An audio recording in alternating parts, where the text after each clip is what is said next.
everybody. Hello. We're live with episode 83, episode 69, part Who the Fuck Cares Anymore? 14? 14. Or 15? 14.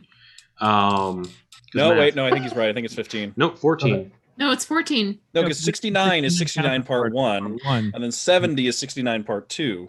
Right, so it is 15. Right, you yes. consider the factorial. Thank you. Whatever. We forgot to carry or one. Or something else entirely, but I appreciate the mention.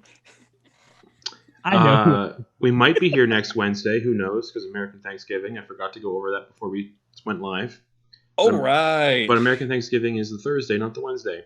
Anyways. Yeah. I'm just picking up something from Also, Country Barrel. why would anybody want to do American Thanksgiving right now? Because of your situation. Just make Garrett a bunch and I of live turkey and together. stuffing at your house. Exactly. Garrett and I live together, and we will be having fried chicken and mashed potatoes so far. We'll figure the rest out. Don't forget the cheese curds. Yeah. There's probably going to be a I just remembered you're not in Wisconsin. Pie. You're in Illinois. That's And right. cannibalism. There's no way. Wisco is way high on their outbreaks right now. What a Speaking of sad cheese thing curds. about- Speaking We're in of- a fantasy land. Speaking of cheese curds, December 16th at 10:30 p.m. Eastern Time in this time slot is our Christmas one-shot. A very Gremlins Christmas, where everyone will be playing Gremlins set during the first Gremlins movie. They will not be playing the cute, lovable Mogwai, but the reptilian creatures who have eaten after midnight and are causing mayhem around the town of Kingston Falls. Maybe they'll be playing the caroling Gremlins if you will watch the movie. So that's their one shot this year for Christmas. Fully decided on. And then the week after that, as per usual, we always take the week of Christmas off. So there you go. Cool beans. Everyone's happy.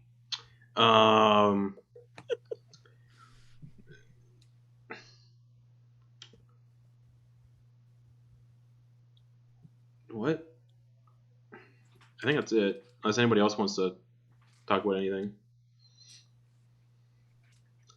Speaking of Christmas, Get your gifts.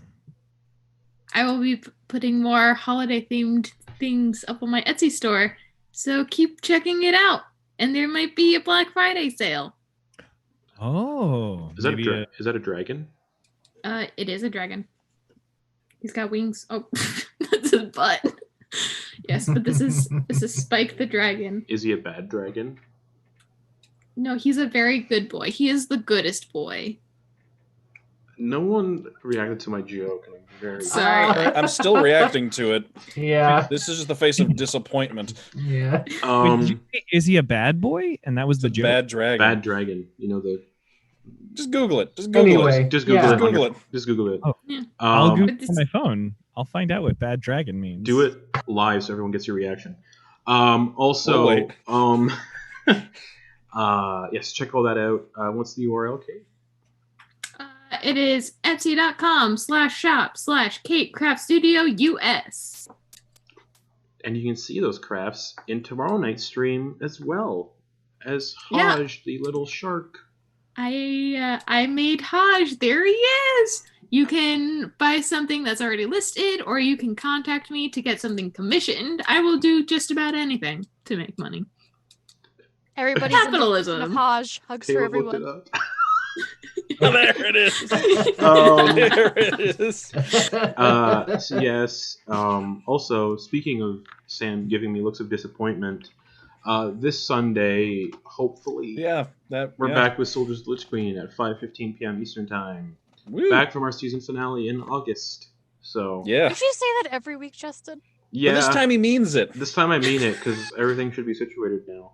Yeah. And maybe this week we'll also do the finale of Call of Cthulhu, I guess. Who knows?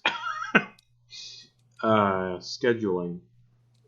It Mental health. is the final boss of every tabletop RPG. Speaking of bad dragons, let's get into the synopsis for last week. The recap. No. You all... Dracolich or Dracolic? Dracolich. Oh, okay. No, Dracolic is something that you just saw on your phone. Yeah. Okay, I did. Now I'm on a list. Thanks, guys. Yeah, you can buy tongue variants now. So Justin, stop. Just stop. Have fun with your next targeted ads, Caleb. Justin,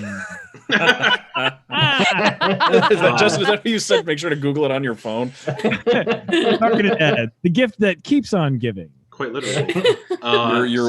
Your wish recommendations on Facebook are going to be real fun. There's so many. Get this for $6. There's so many weird ones. Anyway, It's all coming together for you. Literally. So, last we left off, you all fought a Dracolich. A very bad Dracolich. Shut up, Justin. Okay. Let me actually pull up my recap notes. Because that's professional, and this is not. When we last checked in on these... Oh, I hate writing recaps. When we last checked in on these badasses, they fought Tiamat's champion, Valignatier, in the form of an adult red Dracolich. The party defeated the Dracolich and snagged another of the Worldbreaker artifacts known as Bahamut's Bane. With this new artifact in their possession, the party left Old Newport and decided that they'd head to the continent of Anundiel to rescue Ogden's father from the Brigade of Blood fighting pits in the Forlorn Forests. Oh, gee, sorry. Upon arriving on the continent, the party were immediately flung into the cold, biting winter season, and docked at the settlement known as Trundleheim, which is inhabited by giant kin. The party hung out in the battered Mare Tavern in a giant-dominated settlement, getting drunk incredibly, while Kisong wandered off to the tailor to buy, not everyone, because I fucked up, only certain individuals cold weather clothing, because now more people are cold resistant. So we'll fix that when the time comes to it, because I charged Kisong for everyone in the party. Anyways, we pick up the session with most of the party imbibing and getting drunk off the very potent alcohol made for giants. Leah has flown out of the tavern as a drunk bird of some It was a snowy sorts. owl. As a drunk snowy owl. Noose dive-bombed into Kisong dive-bombed into his mug of ale. Everyone else is drunk. Except Ash. Eclipse is passed out. Correct. Eclipse is gone. I think if I'm not mistaken, Ogden was drunk, but not like faded. Yeah, you're like kind of just like yeah, just a little like maybe got a little too excited. And Ash is stone cold sober, having just had a drinking contest with Eclipse, I believe. Yep. Yeah. He's finished his bathtub-sized drink. So you guys are all sitting there. Leah flies out of the bar as an owl, and as you're all sitting there, Noose cannonballs into his beverage, and you all get a little bit of splash on you from Kisong's little cannonball.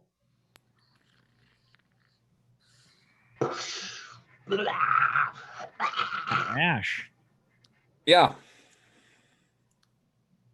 I feel like a horrible friend. I didn't know you spoke giant. I didn't know you knew their culture.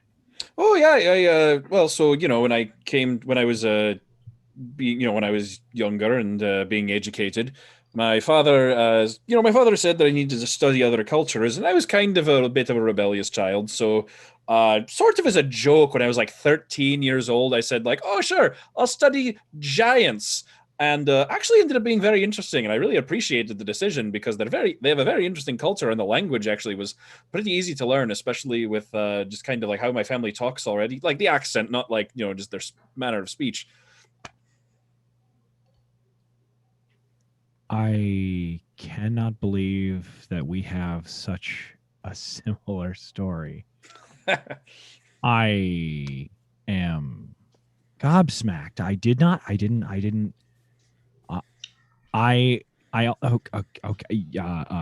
So we're here to go rescue the turd sperm donor that I have.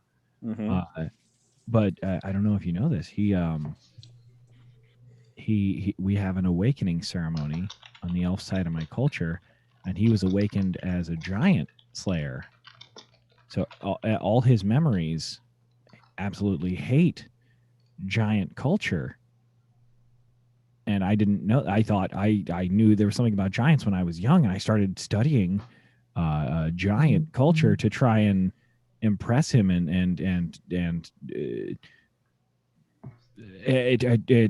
it made him despise me. So this is incredible. I didn't even think that any that the fact that you and I have become co-captains on one of the best ships to ever roam the seas. At least one of the last remaining ones, anyway. Right? I don't think that's an accident. I don't think that's. I don't. It's the fact that we both they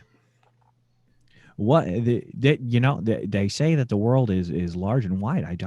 Every time something like this happens to me, I think it's just a little it's smaller. Am I talking a lot? I feel like I'm talking a lot. Oh no, you're fine. Actually, can I hazard a guess here real quick? Just would it be presumptuous of me to say that the reason you started learning magic is because you were pressured into it by your father in order to, make something of yourself? I'm his idea was well, you can't fight, so you better learn. And I've always been a bit of a disappointment because I'm not I don't know. Come here. I don't know if you know this about me. I know that I seem big and strong, seem pretty imposing and burly, but I'm not much of a physically impressive specimen to show off at the lodge. So I started learning languages. People can smack talk you all they want, but it's hard to smack talk someone who can speak 3 more languages than you. So I started just dunking on fools language wise as a kid. So I've always been a brain kid, but I can't believe that you also speak. The fact that you headbutted a giant unprovoked. How do you have that kind of courage? How do you do that? I mean, we fight dragons on a regular basis, and I was possessed by a god for 2 years. At this point, like, why not, right? I wish I had that kind of courage. I just think, if I tilt my head just I don't know if you know this, and I'm not trying to freak you out because you're a very strong man. But if you had tilted your head like an inch to the right or an inch to the left, the headbutt that you gave that giant could have cracked your skull in half. Just an inch either way, you could have been crippled for life. Yeah. The belt kind of helps too, though. Yes. Okay. Yeah. You know what? That's... Yeah, I've got remember, the magic belt is why I can lift, wagons and stuff. Yeah, but I mean, Also, if I don't know if it's never come up really. I also do speak Draconic and Gnomish. That I feel like we sleep on your intelligence a lot, and I don't mean to speak for everyone else. It's probably about average, really. I feel like I feel like we sleep on you a lot, Ash. I'm sorry, am I talking a lot? I feel like I'm... No, it's fine. It's fine. So wait, a little bit going back. Is your father not a skinny beanpole wizard? What? No, he's a thick-necked asshole politician. God, he sucks. Huh. I don't know why. I kind of just assumed he was like an older version of you, but an asshole. No, he's like a thicker version of me, but an asshole. Like he's like he looks a lot like me, but like imagine like thick and red and angry. So just a bit like a beefy strong man guy. Well, not like super. I mean, he's still related to me, so he's not like a thick. Oh, okay, all right, okay. But he's. I mean, imagine me. Imagine me if I was a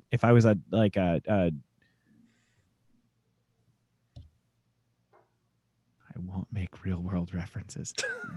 Real world references. He's got a kung fu grip. imagine me if imagine me if I were on the front lines of a battle. Maybe a defensive end?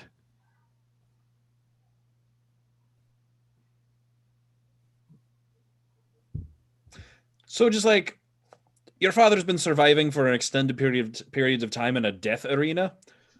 Oh yeah, no, that sounds like a Tuesday for him. What's his like manner of death dealing of choice? You know, I'd have to go back into my mind palace and remember what I had talked to with my deity, and I think I think I'd have to talk to Frau Lewin. I know that was something I certainly used to know and had discussed. Oh, I haven't thought about this in months. But it was well established via communication in my brain. Currently, it's stuck in the mode of my mind palace because I've I had a baby one. I drank it so fast. It's so good. How do I thought you just said I had a baby once, and I was like, I'm sorry, rewinding. You have a child? No, I've never sired. Never sired. Okay, all right. I don't want to say that's probably for the best. Like, I don't take that He knows personally. so. Don't take that personally, but I think that's probably for the best for like everyone in this group to have not sired previously. No, I don't. I mean, I don't. We're not looking at a bunch of like super well adjusted beings. Oh yeah, none of us are going to win Parent of the Year. But see, what makes us better than our parents is that we know that and we haven't tried. Right? Isn't that always the thing? Speaking of which, are we doing shots or what? I think everybody else is about unconscious or a snow owl. Do druids do that when they get drunk? Is that normal? Yeah, it's our Leah. Speaking of snow owls, where's Leah going? She's going where the wind's taking her. She's just flat. She doesn't know where the fuck anything is here. She's drunk. She's just like, Oh my god! don't I drink love and that. fly. I love that. Don't She's drink and fly, guys. She's on her way to the ocean to find herself a blowfish. Hootie and the You wanna know Blowfish. why? I got it. Our whoosh. Because then she'd be Hootie and the because Blowfish. owls go hoot. She'd be Hootie and the Blowfish. Yeah. Oh boy. I got it right away. Are, I feel pretty good. are you guys actually drunk? No. Oh, okay, no. All right. I've Yeah, been drinking coffee. you're flying and just an open window. All the windows here are technically open though because they're all just curtains. Oh shit! She just thought, oh, what's in here? She flies into it.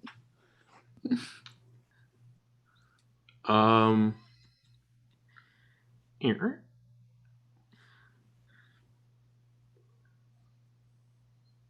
Uh-uh. Uh-uh. Uh-uh. Uh-uh. Uh-uh.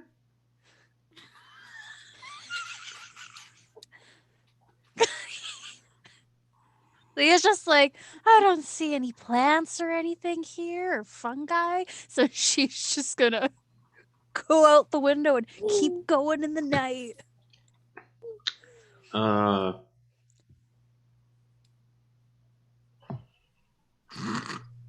Like wings. Why is that on everyone's mind? It's all your fault, Justin. Survival check with disadvantage. Oh, y'all are gonna spend the rest of the episode trying to find where my drunk ass is. That is 10. 10. You can only wild shape for what, 7 hours? I could do it again. That's right. What'd you roll before a 10? Just curious. 16. Wait, what? I rolled an 11 plus 5, and then I rolled a 5 plus 5. Okay. So I got 10. Okay. You're flying around, and you see this large hill giant wearing a kind of like stained yellowed hat, like very tall chef's hat. He's kind of just stirring in a pot. She's gonna go and land on his shoulder. and he's gonna go She's gonna try to. dexterity saving throw with disadvantage. This is way too reminiscent of One Punch Man.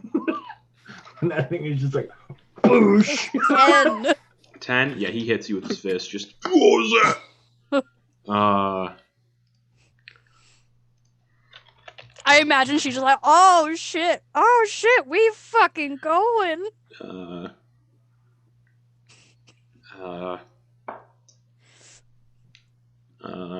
Does a 18 hit? It does not. Wait, You're an owl, yeah. So it's an owl's AC. It definitely hits. Also, I don't think we've been able to heal yet since our fight with the Dracolich. Correct. So, same hit points that we had in that battle. So it definitely, an 18 definitely hits a little owl. And you take. No, he's not using his great club.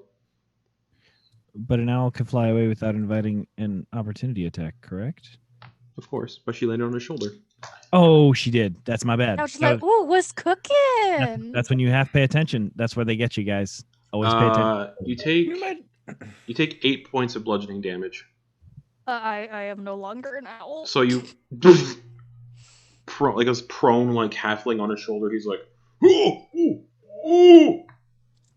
And you guys can actually hear this ruckus from outside. It's not too far away. Just, you were an owl, and now you're a person. Oh, sorry. And she's gonna wild shape again into an owl. And she's just like, oh, I'm sorry. You can't And talk she's while gonna you're go. wild-shaped. So she just left. Like, You don't retain. I don't think you retain class features while you're wild shaped. Yeah, you do actually. It's a racial thing, though. Hers is a racial thing based on. Yeah, so that that wouldn't carry class over. thing because you're. Wait, the mushroom thing is a. No, it's her racial thing's telepathy, isn't it? Aren't you a halfling? I am a halfling, but Ghostwise halfling. Ghostwise halfling, which is her telepathy stuff. So he just hears, and Leah is just gonna fucking keep on going. She's like, oh. She doesn't know what's happening. She just got hit by a big chef dude. And is there does she see any like trees or anything coming up? Like a big forest? this whole thing is in the middle, like in the forest. She's gonna like fly as far as she can up. Okay. And just like go. And she's just looking through the trees and gliding and seeing if she can see any bodies of water. The ocean. Besides the ocean. Nope. Okay. She's going to fly in the trees and look for anything that's really pretty and shiny to her. So real quick, sorry. You retain the benefit of any features from your class, race, or other source and can use them if the new form is physically capable of doing so. Oh, okay. Nothing shiny. Nothing shiny? Giant settlement. They don't collect shiny stuff. She is just gonna go and settle in on a cute little tree, and she's just gonna perch there and just watch. She's fucking faded as a bird. Okay. What's everybody else doing back in the tavern then? Just for clarity's sake, we heard there was a commotion out there. Yeah, you heard that, yeah. Would I notice that we are a party member down? Oh yeah, you saw her turn into an owl and fly out. Okay, I'm probably going to have Russ go out and see if he can find her and talk to her, or Russ like babysit. Okay, yeah, Russ. Just to make sure she's safe. She's the only other snowy owl in the vicinity, so Russ can easily find her. Cool. Then a tiny little green feathered screech owl is gonna find his way over and just land next to her. Probably. Yeah. Oh, hey, Ross. Hoo-hoo. Oh, do you want to race? Is there any big buildings that they can see? Yeah, like all the buildings in the settlement. Is there anything that sticks out to her? Like some sort of like temple or anything, or like. Yeah, there's a temple. There's also the leader of the settlement's house, a really big place, stuff like that. Is there any like clock tower or anything on the leader's No. house? This is like a really like basic settlement, like log houses and nothing really like fancy or anything. It's very like basic and stone and wood. She's just gonna turn to us and be like, "Hey, you see?" With her wing, just like gestures towards the big house, however far away it is. Let's race, Russ. Yeah. Ooh. On three. Ready? 1, 2, 3, and she's gonna try to race him. He's gonna tail behind to make sure you don't kill yourself. Yeah, no, you can win. He's going to just track you. he's a very, very babysitter bird. And he has one Just hit point. Looks behind her. She hit her. She's just like, "Oh, we're doing this. Oh yeah, I am made of speed." Speed. And yeah, you make it to this massive longhouse on a hill. She's gonna. Is it bumping? No, it's really late at night. You said the windows are not really windows; they just have curtains. Yeah. She's gonna go fly on in. Okay. There is a fireplace. There is a whole boar roasting in the fireplace. Sat on a large chair of stone and metal is this massive hill giant. I have her description somewhere. Wearing a mammoth hide cloak, long flowing robes made of wolf fur, and a crown of tusks. Sitting in this chair, and there's two like other hill giants kind of roasting this boar in the fireplace. Leah's gonna like fly over and just kind of like step as a bird close and just like with like telepathy, just be like, "Oh, you have a pretty crown." She stands up and pulls her staff out of the chair and booms in giant, which you do not understand. And Russ is kind of not coming in. He's like on the windowsill. Yeah, I think you're outside of 100 feet, so Russ would just act naturally and attack anything aggressive, but just kind of chill. And she just shouting,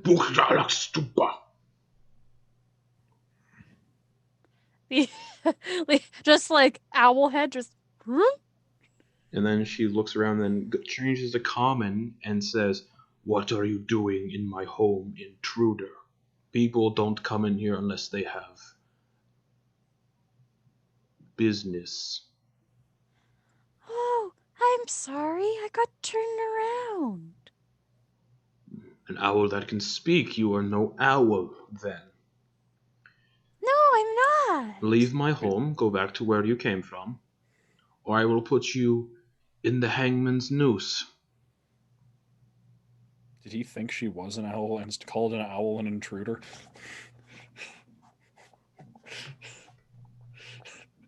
I'm gonna try that next time an animal gets in my house. What are you doing, intruder? What are you doing, intruder? Leave now, or forfeit your life. Every time I see In the him, name of the law. Stop! In the name of the law. Name of the law. I am the law. Oh, I am the man. law. Skyrim references. So yeah, she's standing up and she's brandishing her staff. At you. I Oblivion. think that's an Oblivion reference, actually. Oblivion. I was Oh, is it? doing Oblivion. Yeah, that's the Imperial Guards in Oblivion. But either way, yeah, Stop, scum. she stands up and she's like brandishing her staff at you, getting ready to defend herself if necessary. Leah just like kind of like hops towards the window and just like, "That's a pretty staff," and hops on the windowsill and goes out into the night.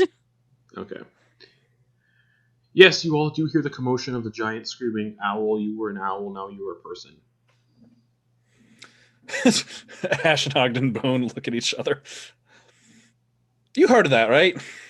Yeah, I know. We should probably skip shots. Do we? Yeah, right. Yep, all right. need to go, Guys. Whoa. Oh, hello in there. Newsy, how you doing? What'd you do to this bath? It's really sticky. Oh, buddy, that is mostly. I thought the bubbles and stuff. I thought you guys just made me a bubble bath. No, that is mostly alcohol. That is mostly booze. You remember the kelp rum that I died once from drinking? Yeah. This is like thick but not so super bad kelp rum. This is delicious kelp rum. Oops. Why oops? What'd you do? You can't use it wrong. I already peed in it. Have you drank any of it? Nope. I thought it was bath. He holds his arms out. Good. Can I help you out of there? Yeah, it's sticky. Yeah. Oh. You lift this heavily stout-soaked goblin out of his stout and piss-soaked goblin out of his barrel. Do you pee in most of your baths? Well, I mean, whenever you go in water, it just kind of, I don't know, you get like, when you go into water, you feel like peeing too, don't you?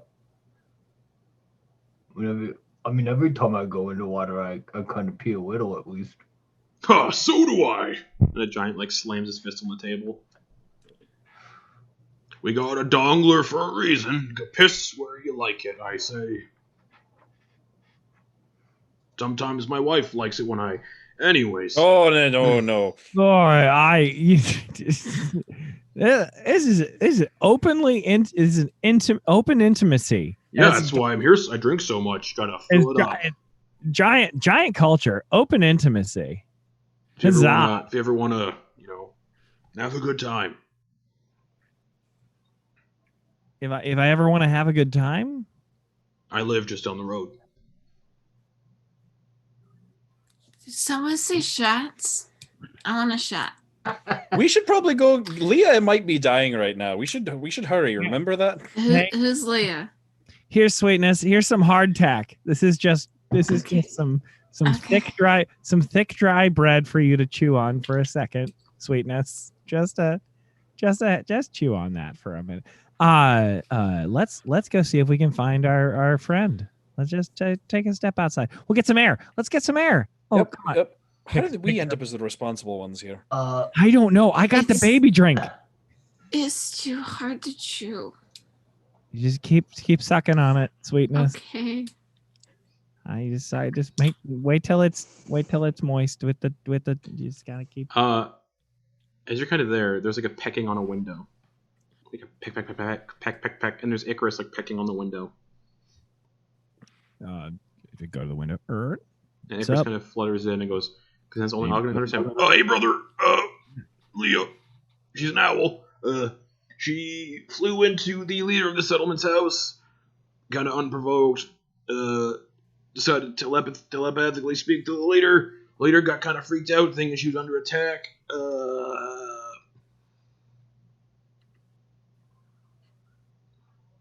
Okay. Oh yeah. Let's go outside. Yep. All right. Show us the way. This is the way. And he kind of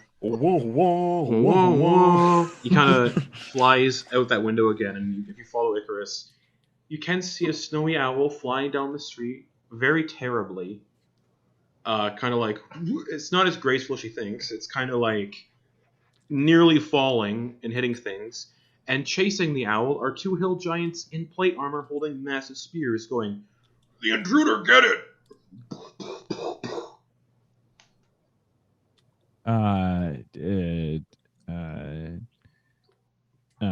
Chaboy, Ogden Boon is going to cast. Ooh,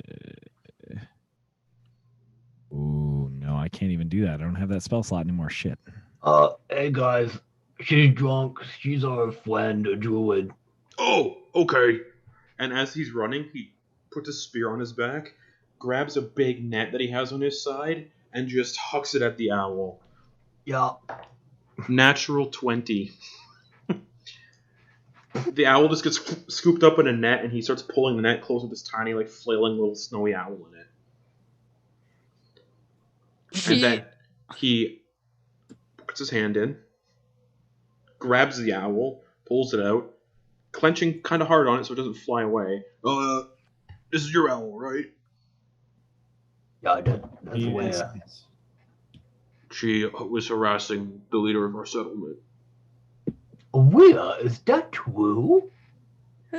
Leah is gonna like pop out of her wild shape. And he like throws her. Just not throws, like just drops her on the ground. Just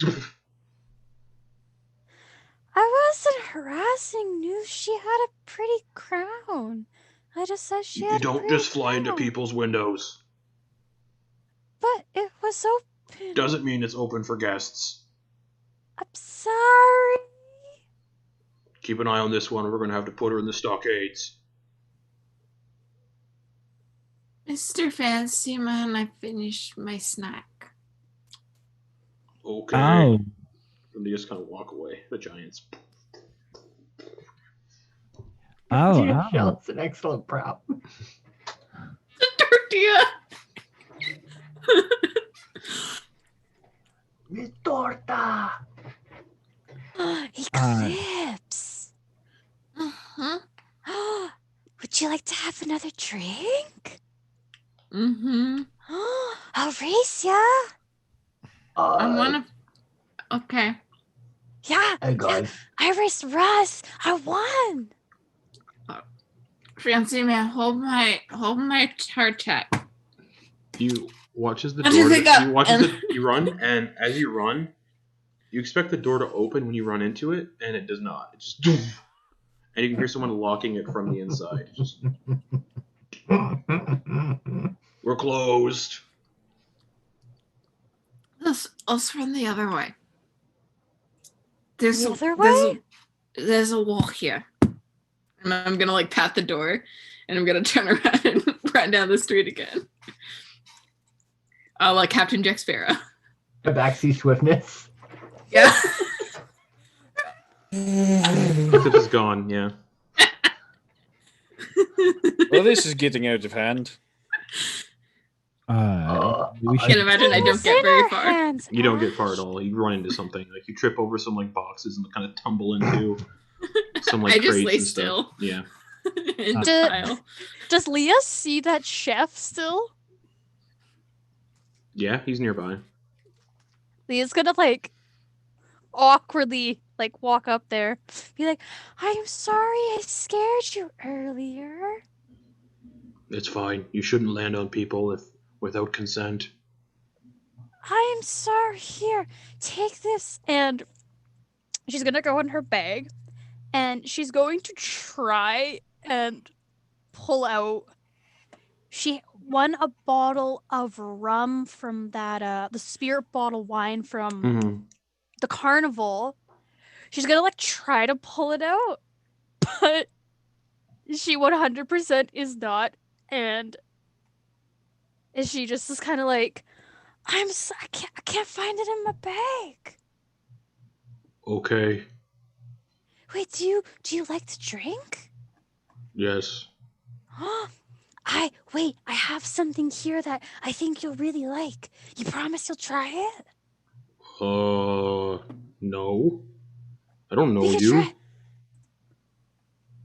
What? You don't just accept drinks from strangers. We're friends. I I landed on wouldn't your call us- shoulder. I said, don't do that without consent. I wouldn't call you a friend. Acquaintance? No. No. Strangers. Well, Yeah.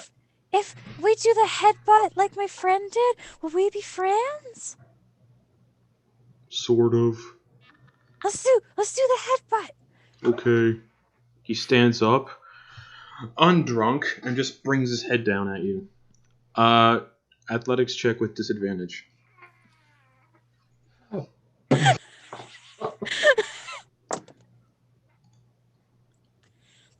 15. Oh no. 10. No fucking way. I rolled a 15 and an You got that. 18. You got that drunk strength. He headbutts you and you don't fall over. Just you guys see Leah take on a full headbutt of this hill giant and she doesn't budge. Just I like to imagine that she's so close to the ground that it doesn't make a difference. hits the ground before. Yeah, he basically hits the ground. Yeah, just, and he gets up and goes, okay. Now we're friends. Acquaintances. Acquaintances. Let's have drinks. And I think you've had enough. but we can share. No, I think you need sleep. You and your friend over there, and he points at Eclipse, kind of passed out in some crates. I found peanut butter. That's not peanut butter. We don't What eat. is We it? don't have peanut butter here. It's probably shite. Well, it still has the same amount of protein, right? Okay, it was nice meeting Hey, you. Eclipse. Hey, Nice Eclipse. meeting you. Don't you think Ogden could use a kiss? Fancy man, where are you? Mess. Hi, Sweden. I've got you more of that very special pistachio butter that I made you. Yes, all of you with gutter minds. I made her a specific pistachio butter that it doesn't look pretty, but it tastes delicious. All right, let's go. Scoop up the Tabaxi rogue, and we start looking for a lodging. Okay. Not too far from the tavern. You can see some giants walking out of this place, covered in bruises and welts. One of them has like a massive black eye. He goes, "Oh, hey guys, how's it going?" And as like they're like walking in and out, you can see someone behind the counter wearing like one of those like bedtime nightcaps with a little ball on the end of it. And they're kind of just like writing in a big ledger behind the counter. Oh, hello. I love your nightshirt. Thanks. Can I reach the bauble at the end of his hat No. and start trying? It's way I'm too just high. gonna absentmindedly start. It's way too high up. Hello. I'm gonna Yeah. try to. Can I help all 5 of you? Hail and well met, I say in giant. He says it back in giant. We're looking for a modest room for 5 puny-sized beings. We accommodate people of your stature once in a while. They usually come here for the fighting pits, but if you're here for relaxation, we can accommodate that as well. Whatever is not an imposition. My name's Ognar Frosthand, and he's actually not a giant. I fucked up. He's a Goliath, but he has like kind of pale white with like a blue tinge of skin to it, and a very long beard, and wearing silvered plate mail and a nightcap. We feel in the nightcap. Just ready. You gotta keep that head warm somehow. Ogden, you know giants. He's most likely probably half frost giant. Well, chilly goodness to you. Huh? I've sussed from your visage, you're perhaps part frost giant. Yes, I am. My mother. My father was Goliath. I too have a fantastic mother. My mother was killed by adventurers. That is a sad story we won't need to dig into unless you're feeling like sharing. We just need the rooms. Yeah, of course. You're not here to fight, though, like each other? But no, we have no. I want to fight. I'm real good. I'm real good at fighting. We kind of do all that for free. She's Anyway. gonna. I mean, we may put on a showcase later. We are. Watch, I'll punch him, and I'm gonna like very drunkenly punch Ogden in the shoulder.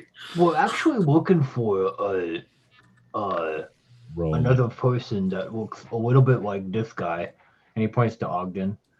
Oh, yes, you do look kind of familiar.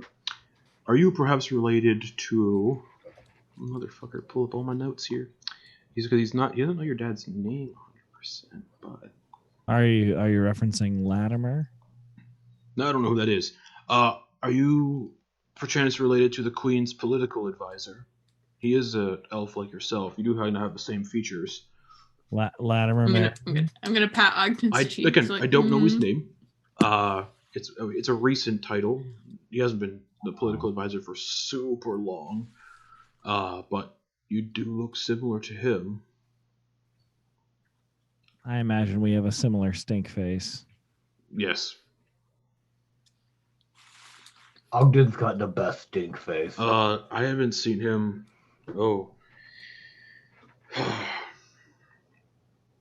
8 months.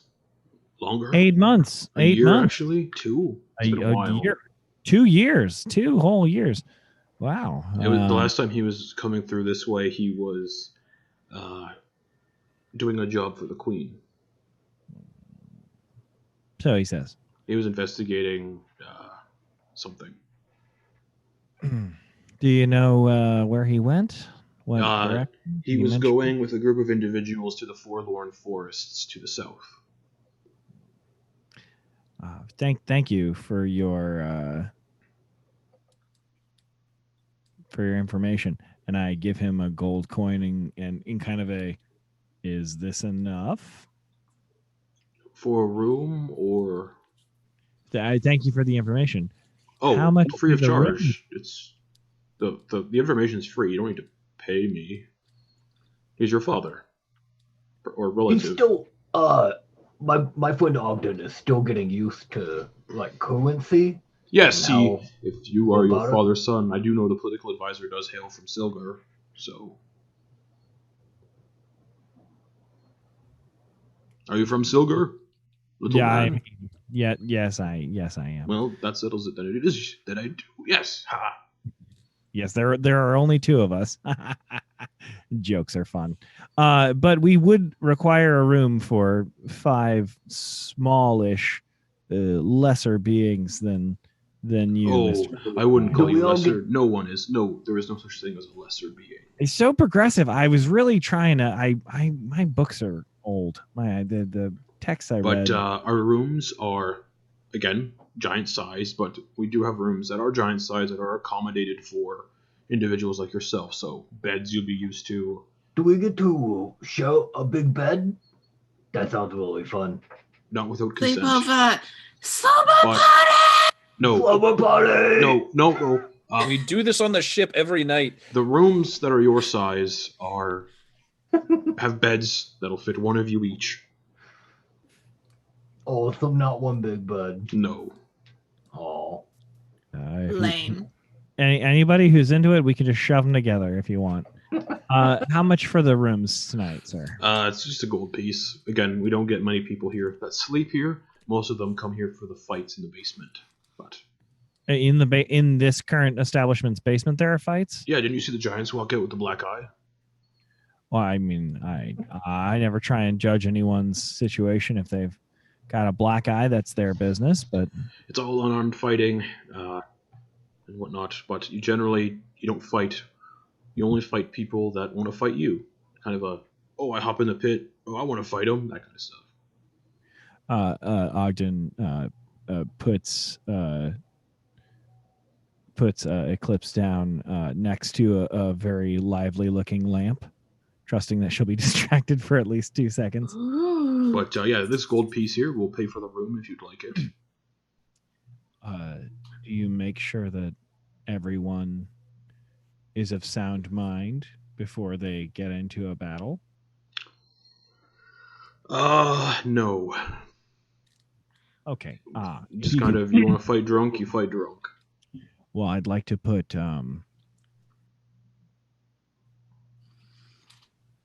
gesturing towards Eclipse, someone on a list to not fight unless they. All right, and he writes it down. Yeah, but if she's sober, that's her choice. I just well, put her on a list of not fighting if she's. Well, the current roster for fights is we have 15 combatants right now. That usually takes a whole day in of itself for those fights to be resolved. So if you come back in 2 or 3 days, we can definitely set something up. Is there a prize for winning? Just the betting pool where people throw gold coins into and other trinkets. Just whoever wins, the betting pool's kind of split up. You know, my friend Ash is quite the fighter, and I've I've won a wrestling match or two. Ogden? Yeah. Newsy, what's up? I say this as a friend. Yeah. Do you want to save your dad? You seem really weird about trying to delay it. I have no part in this conversation. We'll just take the keys to the room, please. And he puts it on the counter and then kind of turns and. Great, thank you. Does his business. News, you were saying something rather delicate in front of all these strangers? I mean, it just seems kind of weird. Like, you're kind of putting it off a lot. Everything all right? I mean, it just seems really weird to me. I mean, I can explain it. Have you ever been waiting for someone to show up to your graduation and then decide that politics was more important? Have you ever had to learn how to use an abacus from someone on the street rather than your own family member? So, I don't know what an abacus is. I don't know what politics is, and I don't know what graduation is. Okay, great. Is the best familiar. All right. I'll try and explain it to you, Newsy. So I want you to imagine.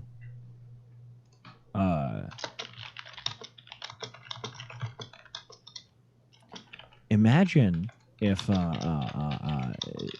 someone inherently was predisposed to join you and teach you every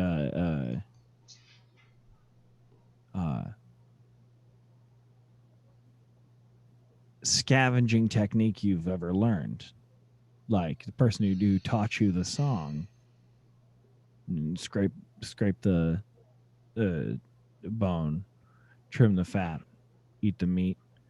You know, this is someone who taught you that song. Now imagine they made peel the skin. There it is. So imagine that person who's supposed to teach you all that was always busy and said you had girl arms. You know. So the peel the skin, my little song. Yeah. I taught it to myself because my parents were dead. Right.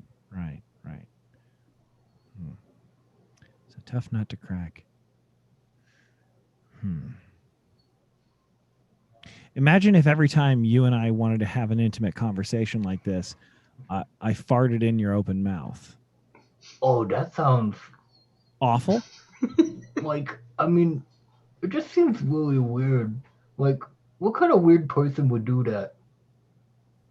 You're about to meet him, probably soon. Oh, I thought Ogden was gonna fart. Interesting. What's this guy's name? Are you talking about the one who sired me? Yeah. I just called him a guy. I mean, what's his name? That's it. Latimer. Latimer. Meriden. Latimer the mouth farter. Latimer Meriden. You can call him whatever you want. All Is right.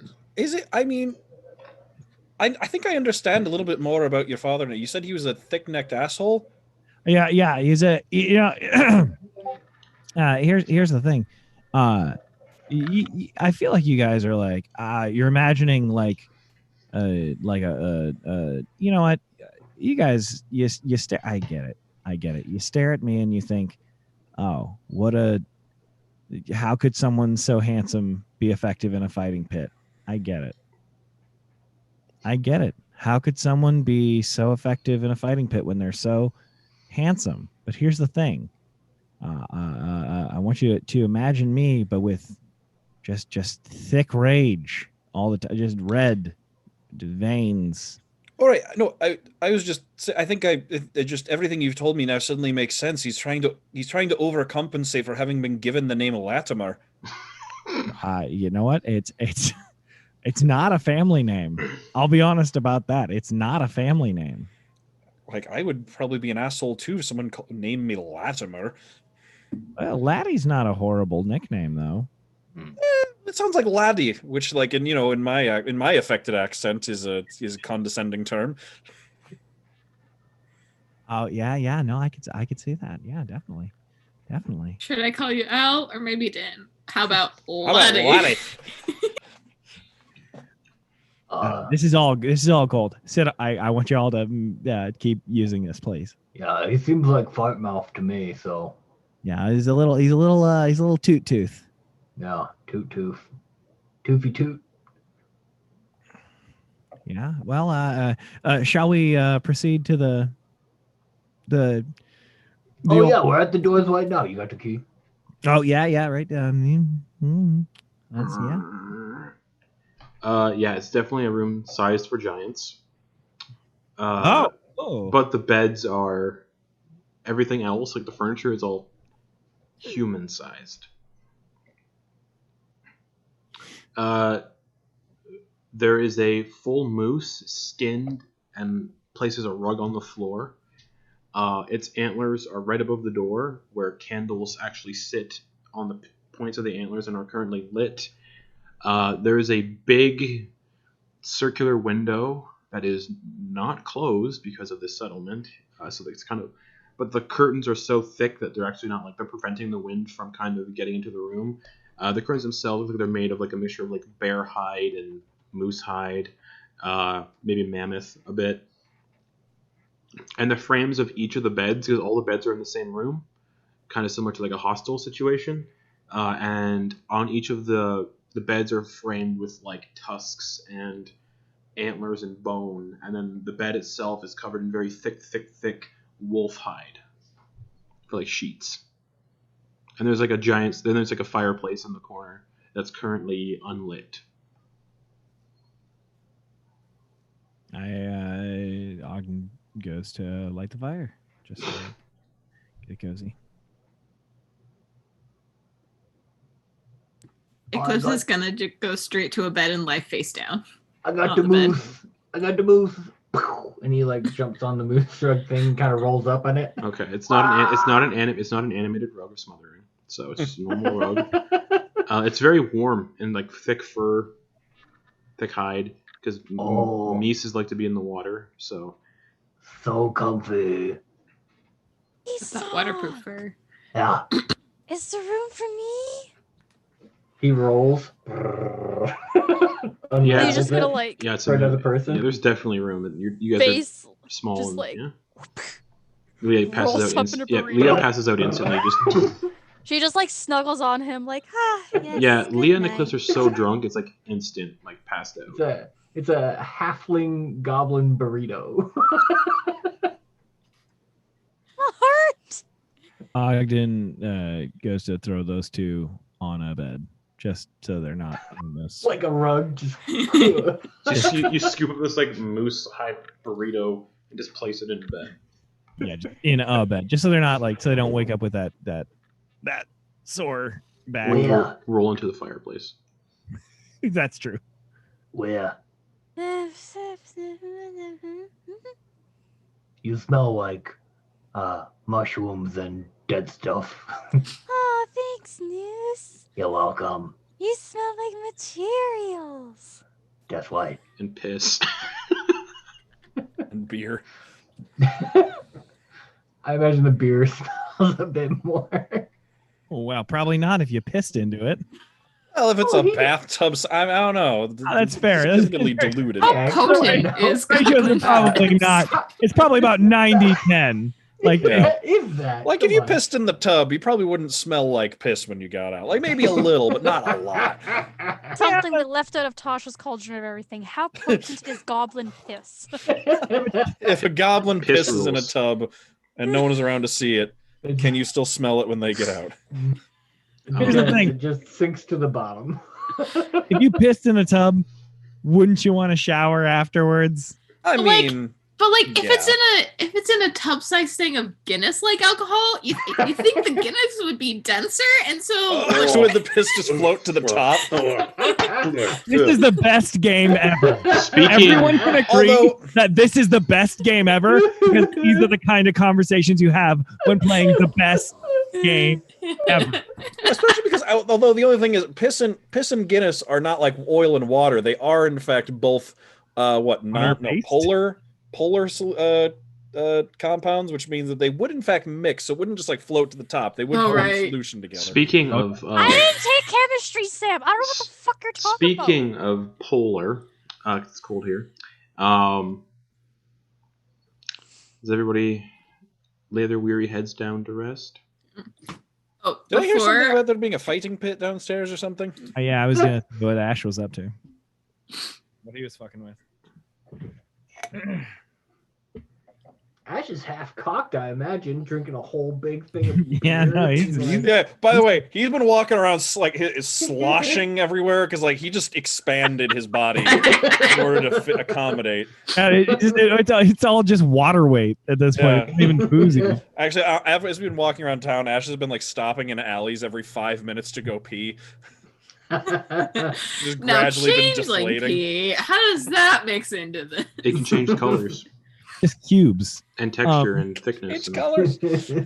Uh, Hey, watch this! I can write my name and make it a rainbow. There's only 3 letters. What? I can change multiple. I can change the color midstream. I can do it. I can do multiple colors a letter. That's impressive. It's like a laser printer. Ash,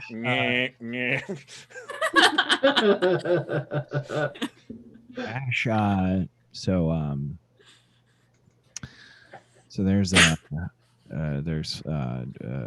there's a fighting pit in this establishment.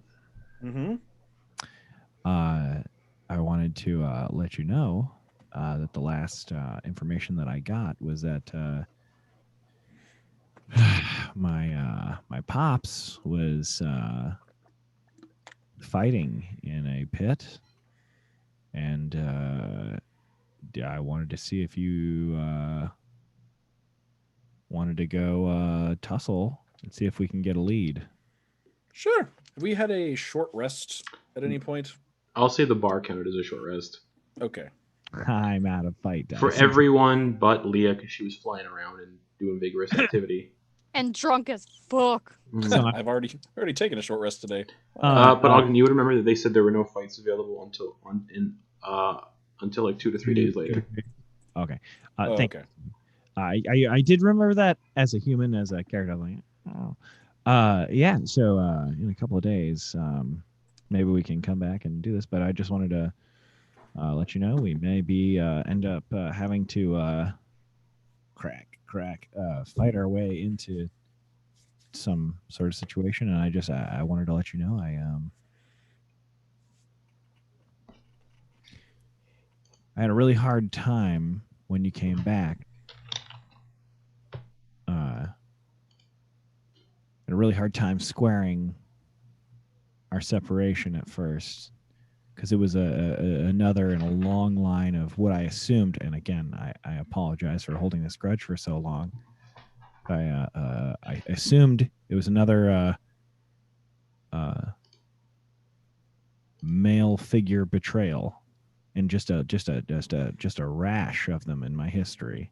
So I wanted to formally apologize and say I couldn't be more happy to have you as a co-captain. I appreciate that, Ogden. Though, if it makes you feel any better, this is the first I'm aware that you were holding a grudge. Yeah, no, it's pretty touch and go. It's very it's a Silgarian trait to just really hold your grudges just close and tight to your heart. Just let it like the sand goes across the dunes. It ever shifts and just really agitates you all the time. But you're never since it shifts so much, you kind of really can't hold on to too much. But just wanted to say I couldn't be happier to find out that we have so much in common. I didn't realize that your learning giant was also an act of rebellion. Mm-hmm. That's amazing. Yeah. I had no clue. Oh yeah, my father's also the reason that I know how to fight. You know, I've definitely considered writing a book called "Things I Learned from People Who Suck." So, well, he didn't teach me. He's just the reason. All right. Oh no, that's I get it. Yeah, it was a thing in our family that everyone needed to know how to at least hold a weapon. So he hired me a tutor. It's Dustin. He's back on the ship. Wow. I mean, he earned his cash. You've never not been proficient with a weapon, as far as I can see. It took a while. He needed to learn how to motivate me. It was actually once my father gave him permission to start actually just hitting me when I upset him that things started really picking up. Dang. Honestly, I deserved it, but well, I'll be honest. I don't think there's anyone on this crew who doesn't deserve a good thrashing every now and again. But we do get them, don't we? We do. We really do. Anyway, I'm probably gonna, get to relaxing and trancing here. I'm probably gonna, fill the old amulet up with a spell.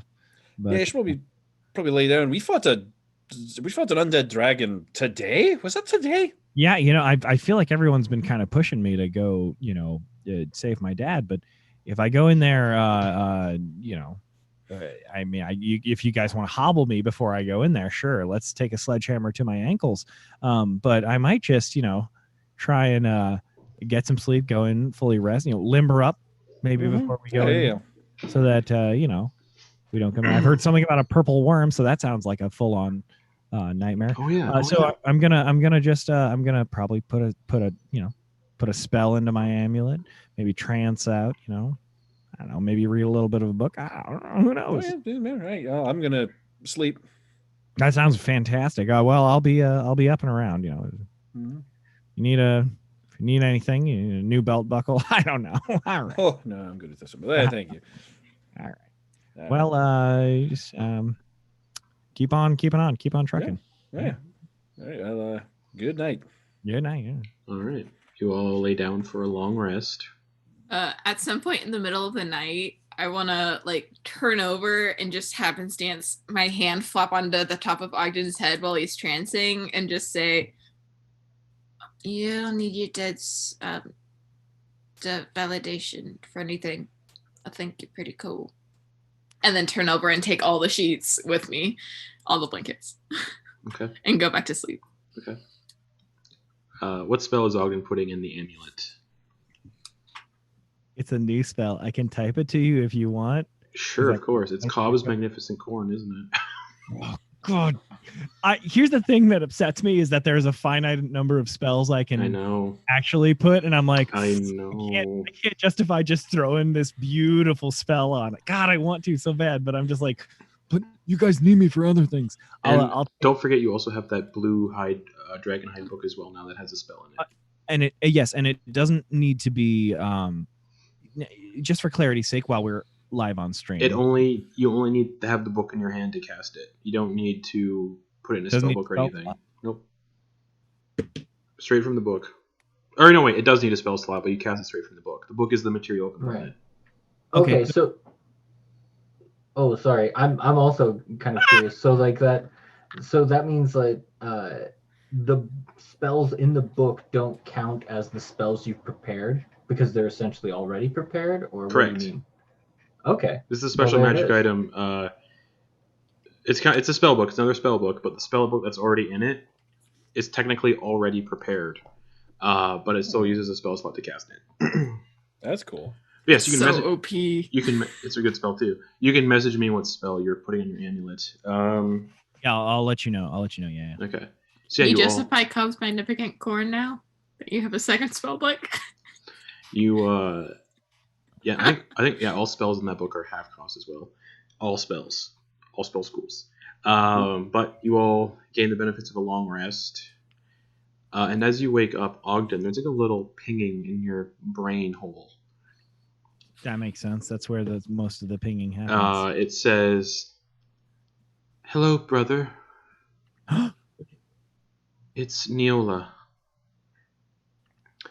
I don't know if you're on the continent yet, but unfortunately,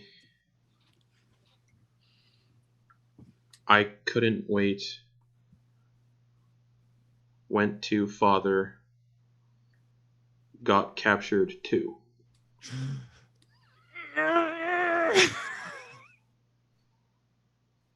And everybody else slowly begins to wake up, having gained the benefits of a long rest, so no longer drunk, stone cold Are they sober. hungover? You probably are hungover, so just a pounding headache, but that's just, there's no condition tied to that. A little dehydrated. My mouth's a little dry. Is anyone else thirsty? Stop talking I so just looked at loud. the group chat, you guys. Come on. I can prepare a. What happened? I Brittany, no! But reeling everything back, what was somebody saying? if you guys need some water, I can prepare something for that for today. I'm sitting here like collecting my thoughts and getting my spells for today. Anything that you guys anticipate? Maybe find a creature or a person that we are looking for. That might be a good one, right? It might be. We're on our way into the Forlorn Forest. I'm sorry to drop this on everyone. I had a ping in my brain that though my turd of a papa is in trouble, now I found out my sister's in trouble. So with no shittiness intended, but shall we? If everyone's ready, let's move along. And I, as a not player or as a player, not a character, I'm gonna roll 3 portents now. That's right. 14. Next level, you guys get 8th level spells. At level 3, I get 8th level spells? No. 15. Is next level level 15? Wow, Is it Keystone is. still in our burrito? I don't know. I said that I was preparing my spells while in burrito form. And he can do that. That's what he's gonna do. Okay, cool. Just mind palace it. That's dumb and beautiful. I love that. So what's everyone doing to prepare for your trip to the Forlorn Forests? Why is my mouth sticky? Is that pistachio butter? Yeah. That's pistachio butter. I'm checking out mentally. Oh man. That's pistachio butter sweetness. You were really going ham on some bread last night. So I put some pistachio butter on there, so you'd maybe it perhaps some proteins and maybe soak up some of the alcohol. I honestly don't remember anything after Ash and I started drinking. You were well behaved and a joy to be around. Is this a burn? Yep, yeah, that's definitely a burn. That's definitely a burn. Okay. All right, I need a drink. All right, yeah. I'm going downstairs. Meet you down there. Okay, well, I'll rally the troops. Everybody, okay, yeah, all right. Let's yeah.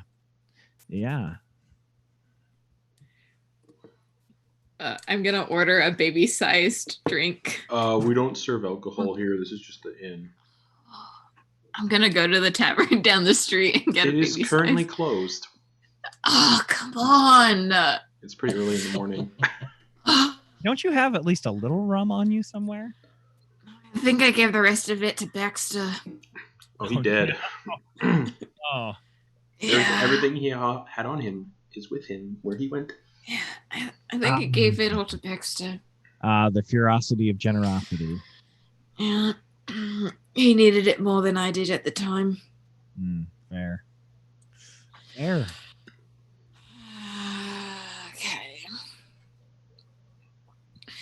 I'm gonna look down into the Death's Embrace rapier and trying to decide if it's worth it, if it'll cure my hangover if I attune to it, and then decide against it. Attuning to what? Death's Embrace. You're going to attune to the Death's Embrace. I was thinking about it and then decided against it. Okay, yeah, because you would not be able to unattune from it. Yeah. Oh. It's not worth it. Cursed item, y'all. Me and cursed items. Everyone cursed items except for Ogden, basically. Ogden is the only one with any common sense. But what is everybody else doing before you head out? Leah's still snuggled up to Keysong, just hearing him go through his spells, what he's preparing for the day, and Leah's just listening. She's just like, oh yeah, that's a good one, Keysong. Yeah, you know, water walking, maybe, yeah. Detect life, oh yeah, And she's just super cozy. Okay. He's humming. She just like snuggles in closer, just like,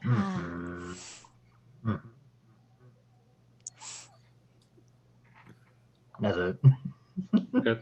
Ash doing anything at all? Ogden? I know what Ogden's doing. breakfast. Ogden's like, okay, great. Everyone, put on your shoes. Time to maybe start the day. Let's we've got a long and just like limbering up, but also like encouraging people to okay, great. All right. Just like that weird, like with the energy of a camp counselor who knows it's Parents' Day and hasn't been doing a good job all summer.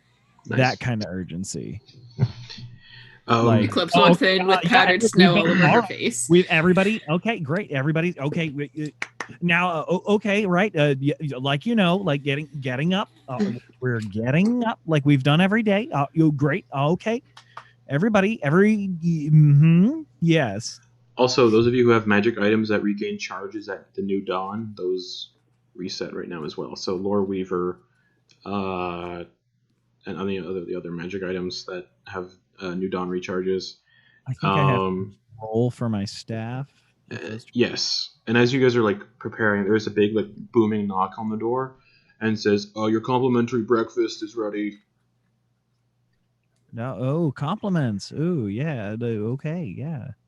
I can give it to you now, or it's perfect for eating on the go if you're heading out. Oh, perfect. On the go. Sounds great. Thank you. Just come down to the counter, and I'll give them to you when you head out. Perfect. Awesome. Great. Thank you. I think they have coffee.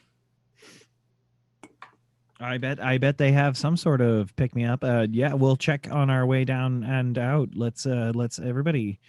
Great. Awesome. Wonderful. Okay. You all make your way down to the front desk, and you're each handed a cup of coffee and like a saran. It's the weird like disposable fantasy cup. It's a Dixie cup. Yeah, but it's weird. And you all are given this bun, but it's like this. It's like pretty big. It's like this big around the bun. like this size? Yeah, like the size of like Leah's pumpkin, Brittany's pumpkin, and He also made that pumpkin. it's full of fried egg, cheese, like homemade cheese, and sliced up bits of like sausage, Yes. and doused in like a thick gravy-like sauce. Oh, it's like a breakfast crunch wrap. Oh yeah.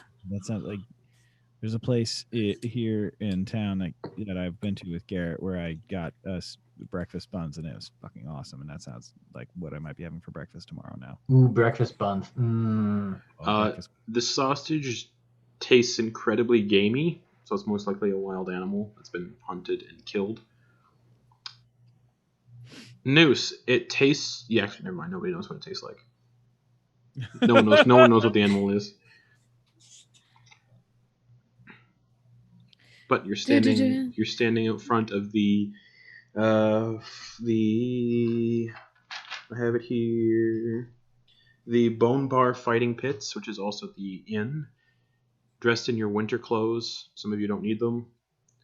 How many of you have cold resistance? Because this will be how much money I refund News real quick. So Eclipse has cold resistance. Who else has cold resistance? I swear Ogden? somebody else does. No, it's me. I have my hand Henry. up for that. No, Ogden And does too, I think. No, it's Eclipse, Ogden, and then I think Henry had cold snap. So. Oh yeah, cold snap's gone too. Yep. So Noose, you only spent 30 gold total for the cold winter clothes.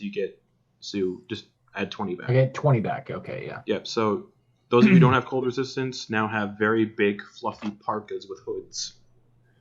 I gave him 25 for some fashionable scarf, which I know you already made a comment that they are very basic culture that does not concern themselves with. We'll say that I'm only going to give myself 10 gold back, Okay. and I will have gotten something schnazzy for Ogden. It may or may not be his version of schnazzy, right? but Okay. it's definitely Kisonk's so if- version of like. So Kisonk, Ash, Leah have winter clothes with big old fluffy parka hoods that fit their dimensions. It's made of like beaver and moose hide. With the faces still on. Yeah, the hood still there. has like the faces attached.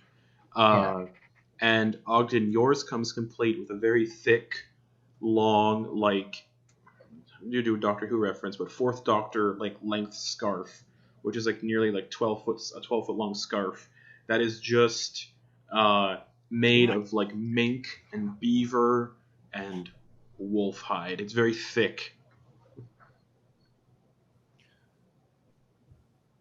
And kind of scratchy. I'm gonna wear it real. I'm gonna wear it real loose. So it just drags. But I like a many lot of loops, but just really loose. a lot of Be loops. really cool. Like as many chains as Mr. T, but like Yeah. loops.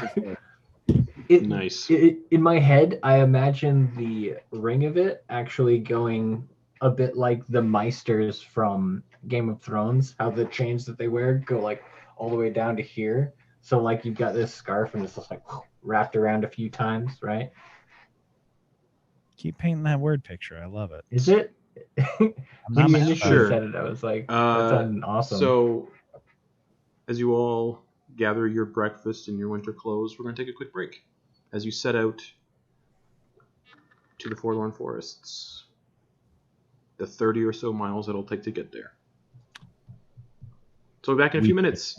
Ledge. Bye, everyone. Well, not bye, but see you in a few minutes. Soon.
That could have been so much worse. I could have told another joke I was thinking about.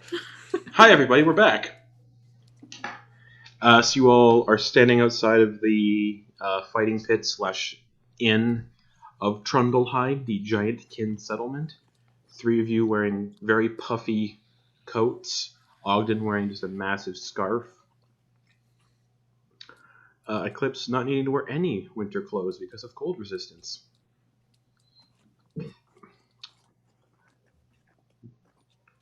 Who is going to lead the way? Already moving, Ogden. Okay, Ogden's already gone. Just walking out of the settlement towards the gates. They told me with Forlorn Forests, that's where I'm heading. I'll tag behind Ogden. Okay. But let him have his space unless he needs someone to talk to. Okay, so Ogden, the wizard in front. Alright, who's behind Eclipse? I'll go. Ish. Who's behind Ash? And then Leah in the rear. Why are we having the strong people in the middle? No, I'm kidding. We are all equally strong in different ways. Correct. I think we're currently having the tallest first, and then it's just a gradient down. I think Ash is taller than Eclipse. Ash is usually pretty short. Yeah. Oh. Ash is pretty short, yeah. Yeah, Ash keeps himself like short and like scrawny. Yeah, like yeah. So it is to like. he's I'm gonna unimposing. go after the weak guy. Yep. Yeah, and then he secretly has a strength of 23 and 150 HP. But you all pass beyond the gates. It's early morning, so it's like that early morning winter feel, that crispness to the air, with the fresh frost on all the plants. And you start just making your way through the Rime Coast. Shout out to next campaign. Anyways, no one's from the Rhyme Coast, I don't think, anyway, for next campaign. Who cares? Actually, no, someone is. Anyways, you start making your way through this thick, carnivorous forest full of snow. It's very cold. The crunch of the snow under your feet. Birds kind of chirping. It's a much different feel than Esselvire. Esselvire was very dark and kind of dreary. Ipshire is tropical. Silgar is just sand everywhere. I hate sand. And it's coarse and gets everywhere. And then you have Anundiel, which is very kind of just, here you go. Mishmash. A melting pot of biomes. Essentially, yeah. You start heading down this path, and for the first 3 hours of this path, since Ogden is in the lead, can you please roll me a d12? I got you. Yeah, that's a D12. It's the one that says 12 on it, right? Yeah. I mean, a few A two few of them- dice have Two, the yeah, 12 two of on them it. have a 12 on them. Let's hope it's a random table and not based on the value, because I rolled a 1. 1. Nothing happens for the first 3 hours. Just boring as shit. You're used to like walking through jungles where like shit is just like around every corner, like dinosaurs, mummies, whatever else you guys have fought in the jungle, man-eating plants, zombie T-Rexes that spit out zombies. Nothing happens. Nothing at all for the first 3 hours. It's boring as all fuck. And maybe that's a good thing. But for those 3 hours, since you're on the edge of the Rhyme Coast, the environment starts to change a bit. It goes from thick carnivorous forests to swamps and bogs. Just thick, marshy bogs. It smells like eggs in the air all the time. And there's still snow on the ground. It's still winter. But it's kind of as soon as it hits like these bogs, it kind of just like melts. And there's like little narrow wooden walkways throughout this swamp terrain. Various swamp vegetation growing, mushrooms, just swamp vegetation. Whatever you can think of. Swamp vegetation. Lily pads, mushrooms, big, thick, like blankets of moss that kind of just cling to the water.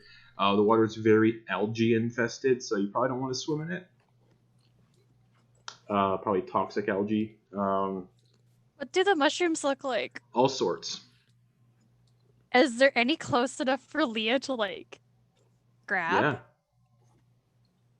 What colors are they? Red with white spots. Black that kind of look like it's like dripping ink at the bottom.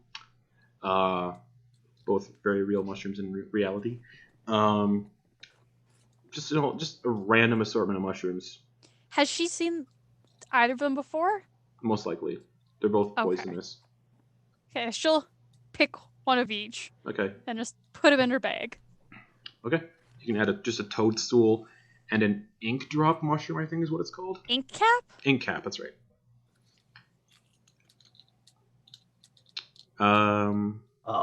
Yeah. Hey guys. Noticing that things are looking a bit, I don't know, a bit toxic looking. Yes, a classic Earth ballad. I still have like 2 antitoxin I got on that me. reference. I still have 2 antitoxin on me. Do any of you would benefit from it? I imagine you, Eclipse. In case we come across something that looks like they might have some poison going on. Yeah, that might be helpful for me. I'm resistant to acid, not poison, though. There you go. And he's going to hand you antitoxin, which is an item you can actually add. Mm-hmm.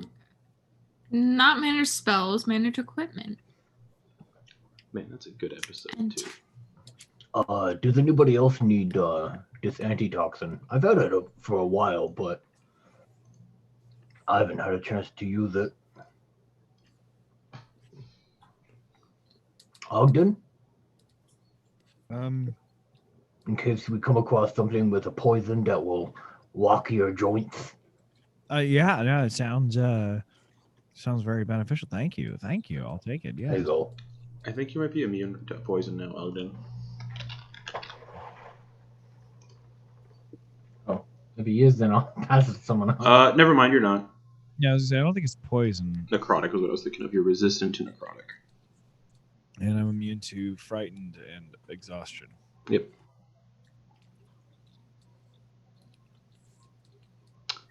All right. Say you can take a thing of antitoxin from Keysunk as you continue walking along these very narrow wooden walkways that just float on the surface of this swamp and are tied together with this rope. If someone's immune to exhaustion, could they just not sleep Correct. and just like spend that time doing something else as long as they've Correct. got? Okay. That's where the dumb idea for a Warforged sorcerer with infinite spellcasting comes from. Because I think they're immune to exhaustion as well. Yeah, because they don't specifically also don't need to sleep. Yeah. So it's like, because it's something, I forget what it is. It's you have to be a warlock sorcerer, because then you can like turn your warlock spell slots into sorcery points, and then take another short rest and just keep short resting to just keep building up an infinite supply of sorcery points. Sorry. If anybody wants to do that, there are rules to Warforged in my world. Anyway, you start walking across these gangplanks. Ogden Boon, I would like another D12 roll, please, for the next 3 hours of your journey. I got you. Heart of the cards. My deck has no 11. cards, Kaiba. 11. Well, I'm gonna send your ass to the Shadow Realm. I've never seen Yu-Gi-Oh. I would say you're missing out, but You're not really. just watch Yu-Gi-Oh! Abridged. That's actually the better version. I mean, Speaking of bridges, My hair gives me super strength. in the distance, Ogden, with your massive perception, all right. Yeah. not close enough yet to kind of startle anybody or be noticed by anybody, unless everyone starts to get real fucking loud. There's a tremor sense. You hear like a distant rumbling in the ground, and you look over, and about maybe, because this is all really flat, 300 yards away, there is a little dorsal fin poking out of the ground and kind of moving around through the ground. Hush? Ogden, give me a history check or a nature check. History check if you can, so you can figure what that monster is. That's 300 yards away, burrowing through the ground with its fin poking out of the surface.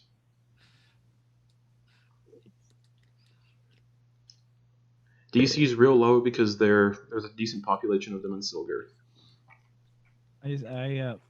So I add 14 now to my history rolls, and I rolled a 16. No, so I mean I rolled a 2. So Okay.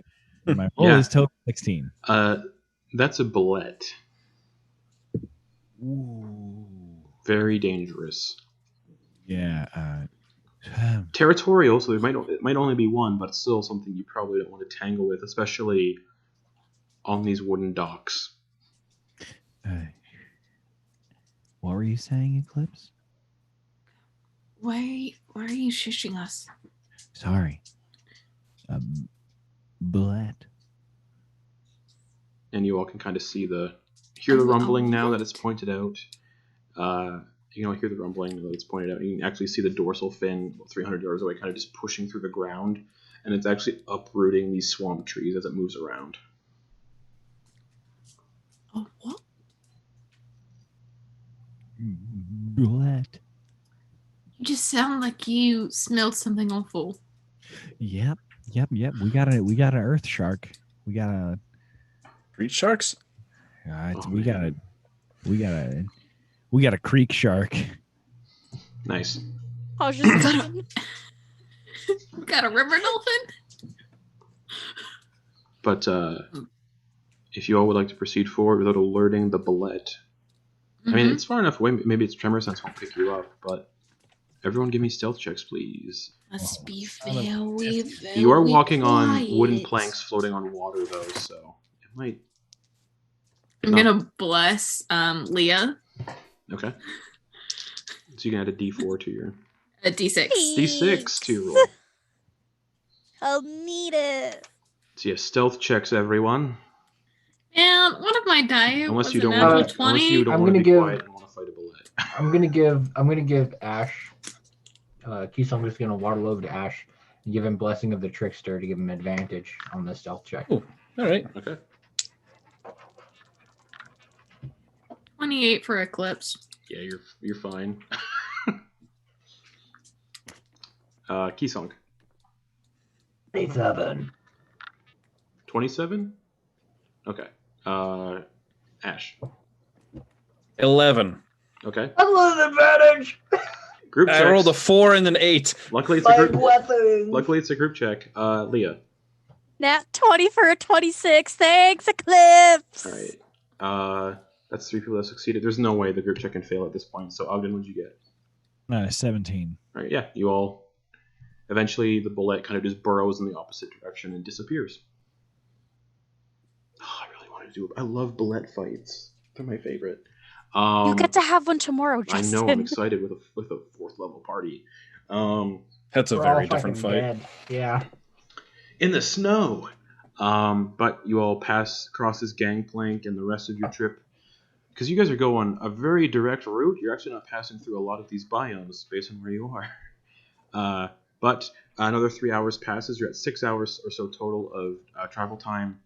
And you come to this dense forest. Like dense. Almost as dense as the Goliocran forest on Esselvire, where the Shadow Dragon was and all those spirits were. But not as, like, haunted looking. But it is like a very dark looking forest. Think Fangorn from Lord of the Rings meets the Forbidden Forest from Harry Potter. Ominous, big. You even hear like the sound of groaning coming from inside, like. And there's actually a sign posted up on the road just in front of the forest. About 100 feet away is the sign. What does it say? Do you get close enough to read it? Yes. So who's all going to the sign? Just Eclipse? No, Ogden would check out the sign. Okay. Rogue and Flip Wizard. Nice. Says, Forlorn Forest lies ahead. Watch out for miasma. Signed, Doru. D-O-R-U. What's a miasma? Is that like where you have trouble breathing? If I remember correctly, it is when it's like a toxic gas, an ailment that spreads through the air. Good thing we have these antitoxins. And also written on the sign says Vorkith, and it is 30 miles down this road.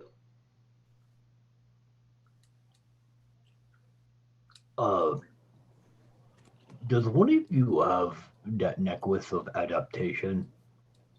Because that would be helpful to someone here. No. I don't. I think I maybe gave it to Henry.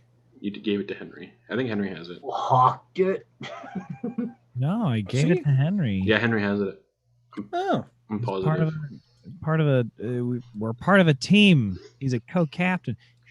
I don't know if these. Now he doesn't have to smell the stinky vampires.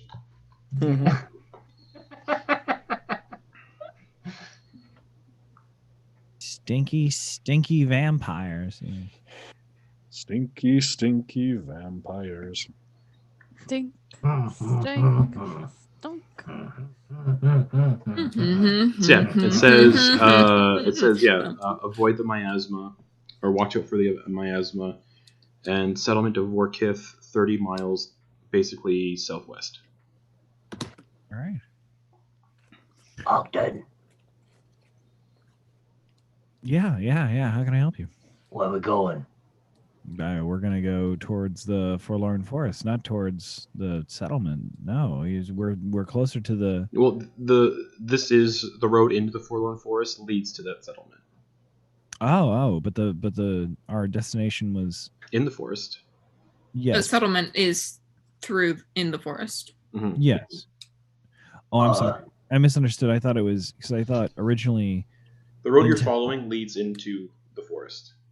Yes, but in town, I thought we were 30 miles away from where our destination was, and you just said that the town was 30 miles away from where we are now. Did I might have heard that incorrectly. Yeah, you were 30 miles away from the entrance to the forest from town, and then Oh, so this is 30 miles. Okay, so Yeah. great. Thank you. I appreciate that. Thank you. Are we gonna have to sleep in this forest? Well, yeah, we because might. you can travel 8 hours per day without getting exhaustion. You're currently at 6. I don't want to rest in the forest. Well, you don't have to rest in the forest. You'll rest in a tiny hut. So, do we know which way we're going then? Yeah. We're going to start going towards that settlement. I mean, like, there's 2 different paths. Currently, there's only one. Oh, I thought you said that there was like a fork. That one. No, I didn't say that. Oh, Just okay. a straight path. Oh, okay. Now we're There's on just our- a sign that said, keep going straight. Yeah. Okay. This ain't some poem from the 1800s. So we proceed towards the only way we can. Okay, how long does it take to travel 30 miles? 1 day and 2 hours. So that settlement's a day away. And you have 2 hours left before you should probably rest. Unless you get, and then you start getting exhaustion. Anyways, you push into the forest. I think it's a bad idea if we try to push into the forest today. Ogden, is there anything we should be looking for? That, I mean, could you show us something that, are we just gonna look for someone that looks like you, or do are they likely to wear something else? Can you show us a picture of what we're looking for? An image. A picture of my father. Yeah. Oh. I mean, we've only heard descriptions, and if one of us sees them and we don't know it's him, then I know. Would like I know you didn't give me details on what Latimer looks like, kind of, but I have a description already made up of him. So Ooh. going to, based on what Ogden has told us about his father, I'm going to attempt to disguise self into what I think Okay. Ogden's You- dad looks you like. disguise yourself into someone that looks like Ogden, but with a very thick neck. Just Ogden as normal, but his neck is out to his shoulders. Yeah. Just pyramid. Very Just top straight heavy, down. but like also like biceps that are much too big in proportion. deltoids. Biceps? Yeah. to compensate. Biceps? Biceps, Deltoids. triceps, There we go. deltoids, pecs, Wait. Just a big old Don't- weirdly I mean, shaped muscle. lizard. trapezius, There we go. latissimus dorsi. There we go. All right. But yeah, I took PE in 8th grade. doesn't Yep. look anything like your father. I think I look more like Arnold Schwarzenegger in the 80s than Ogden's dad. Just gets buff. How does starts it look? flexing. That's it's about a week from where I am right now, right? I gotta do a couple pull-ups. I'll get there. Yeah. If you want to, I poke my fake muscles and my finger goes through into the illusion. this is How close am I? Did I get it? Is this perfect? I think this is what my dad looked like, but maybe just salt and pepper the hair a little bit. Okay. And I show everyone the Inco thoughts, the memory of the memory of my 17th birthday. Okay. You all see this high elf man, stands about 6'2", tall with slight muscle definition during time of combat training. A flowing series of high-collared slate gray robes with a black silk tunic underneath with chainmail over top of the tunic. Never took his chainmail off. The collar of his robes reached just below the earlobes. He has long black hair tied into a long flowing ponytail and violet-colored eyes. Pinned into the... Oh, no, yeah, it wouldn't be at this point. He wouldn't have that emblem at this point. And he's just like a sternness to him, to his face. Very stern looking. Right, And because he's a high elf, there's no grayness to him. So, like, so in contrast, Ogden has almost kind of a perma-smirk to him, whereas Latimer kind Just of has sternness, like, the constant. opposite. Yeah. Resting murder face. It's more just very severe. Yeah. And the memory is just like him berating Ogden for not following a more noble path. I'm I gonna don't adjust my want disguise your self. life. I just thought of something. Wait, how old is Ogden Boon again? It's about 60 some. And how old does he look? Yeah, probably. I don't know, early 40s at most. Like a. Yeah, half elf. So the thing, half elves don't live nearly as long as elves. Yeah, I was gonna say, at what point does Ogden start looking older than his dad? He probably does at this point. I'm getting there, getting close. Yeah, so you kind of like look at this image of Ogden's father and look at Ogden. Ogden looks a little older because Ogden's got like the gray in the hair and stuff. Mm-hmm. I'm gonna adjust my disguise self to look like the Latimer, Okay, so you look like Dusseldorf in. I don't remember. Yeah, so you guys just look and you see Latimer Meriden now standing there where Eclipse is, just sternness. I'm gonna turn to Ogden, put a hand on his shoulder. Oh, So, stop! Ogden, Oh, stop! I'm proud of you. I hate this. You've I been hate- doing. I literally could not hate this more. Please do stop. I'm gonna drop disguise self. Okay. Well, I thought it'd be therapeutic. No. Okay. No. I assumed I mean- wrong. I mean, to be Why? fair- I mean, we can have other people try turning into other people's fathers and see how therapeutic it is. But I don't. I'm think gonna that's turn what into it is. Ash's dad. I'll turn into Ash. Eclipse's dad. Ash, I'm very proud of you. You've been doing great work, son. Not his accent. Also, ooh. Wait, which dad do I turn into? Yeah, which one? I'll turn into cat dad. Durza. Durza. Yeah. Ooh, I'm back from the dead, and some shark man killed me. I mean, this. I mean, I had decent relationships with both my father figures before their untimely passing, so it's not that bothering to me. Well, He's maybe we should try. just gonna lean over to Leah and be like, "Parents are overweighted." Right? I'm gonna actually. I could change any of them into my dad. They'd just be dead in a pile of ash. I was just gonna go. If there's any dry dirt I can find, Oh yeah, all over the place. just pick up a handful of dry dirt and be like, "Hey, look, Lee, it's your parents." Well, at least I was the one who got to kill them, so Yeah, that's why I'm comfortable making a joke about it. Actually, wait. Oh no, I have to be raging to summon my dad. I feel like someone Do trying it. to punch me. All right, I'm gonna. It's almost the end of the day. You mean it? You mean it? I'll do it. Didn't we just wake? Oh no, we've been Yes, traveling all yes, day. yes. Yeah, we've been hours, yeah. traveling for 6 hours. All right, I'll all punch right. you. All right, All I'm gonna right, go punch me. sock Ash in the cheek. Dad. Hello. you Just gets should- hit right Oh. away of like Oh. fist. And he disappears. Is he still on the toilet? No, he doesn't have IBS. I was gonna say my goes. Even in the afterlife, he has IBS. That's terrible and Right. appropriate. The worst. Yeah, he reappears and goes, "Oh, hello." Oh, disappears. Vegetable boo syndrome. The sun sets, though, while you are all Well, making fun of each other's fathers. None of us had great relationships with our fathers. No, I'm calling this episode "Daddy Issues." Get out the music box and start playing it with Ogden. Performance check.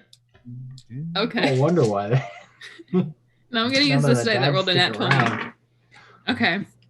Performance, dirty 20.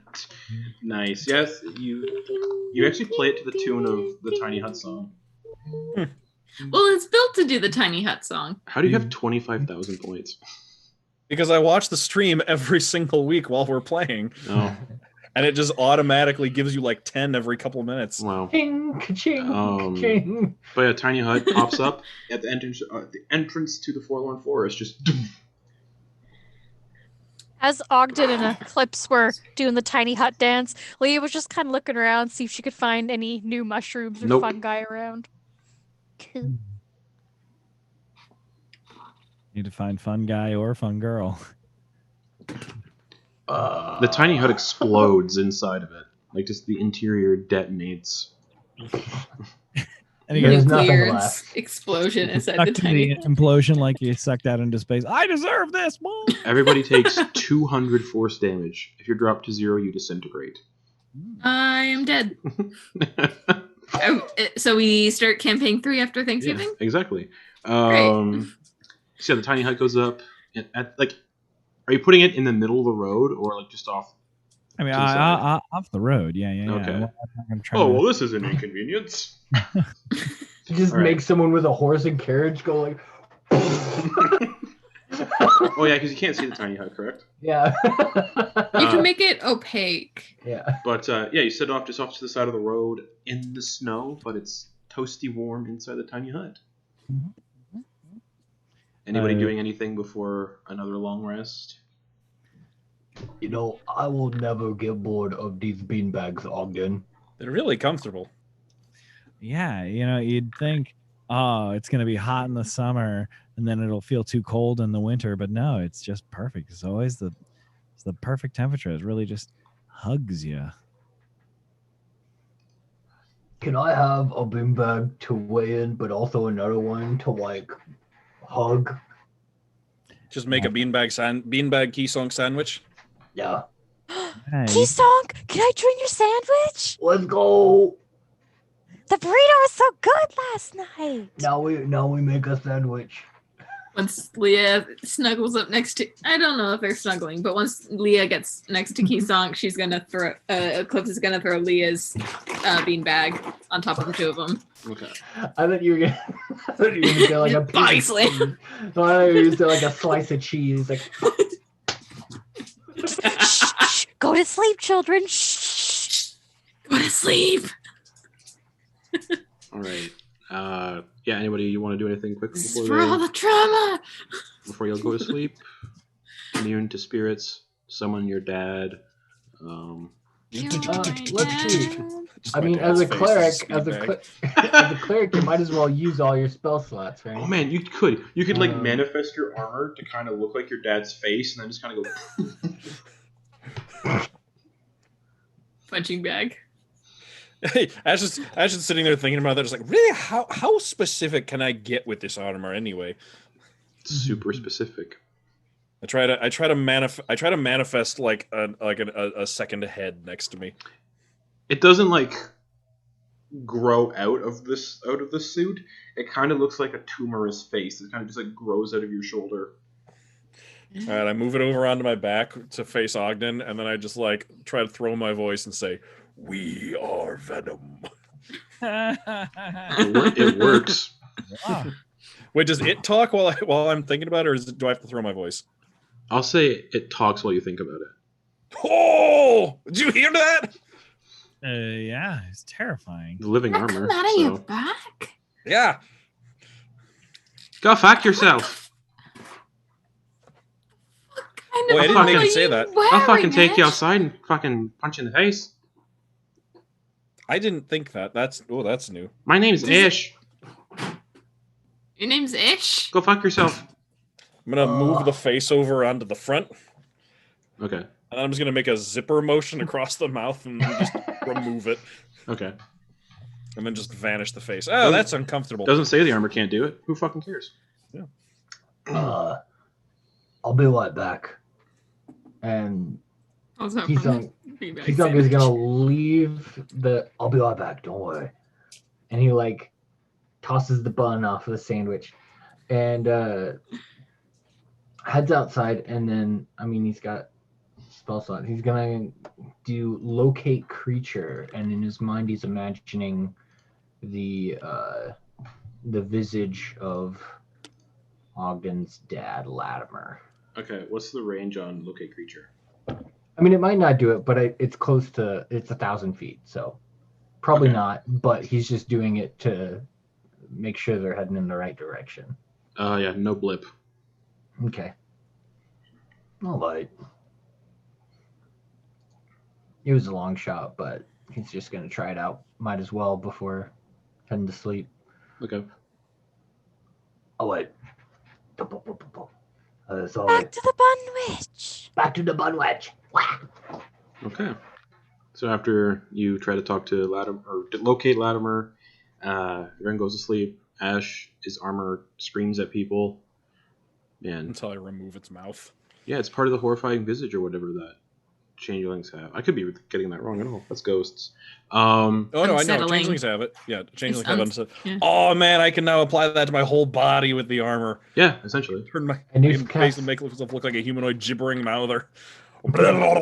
Just cover myself in mouths and eyes. And Look as at we're me, I'm an fall- eldritch horror. And as we're falling asleep, Noose is going to go ahead and cast Calm Emotions for those who might be having certain conflicts right now. He's just anticipating conflict within certain people's minds, so he's just going to cast Calm Emotions. Which, by the way, if anybody wants to resist it, it's a charisma save, but it's like as everybody's falling asleep. Okay. Muted kid. Your resistance from me. Hmm? I'd probably try and resist that. Okay. Wait, you said charisma? I think I have advantage on charisma, right? Against being charmed or any magic like that. I believe Calm Emotions is considered a charm spell. No, it actually negates charm. Mm-hmm. Can be used to put to sleep. Also, I have against spells. Oh, I have against any spell I have advantage. Yeah, because of Calamitous. Right? I don't Yeah. remember. I think so. But yeah, you have advantage against spells and other magical effects. Yeah, because of Calamitous. So you said it was charisma? Yes. 8 probably doesn't do it. Oh no. And it doesn't make you like think differently about things. It just means that you're relaxed. That's all. I was Like a very magical positive feeling Xanax. about this. Yeah. You essentially took a sip of the good stuff from Big Trouble in Little China. A very positive outlook on this. Yeah. But yeah, you all go to sleep and gain the benefits of another long rest. So those of you who use spells can get those back. And anything else. But 8 hours later, the dome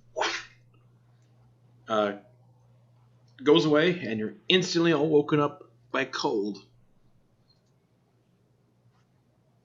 Oh, I You forgot and there's no Keysong blankets just in here. go,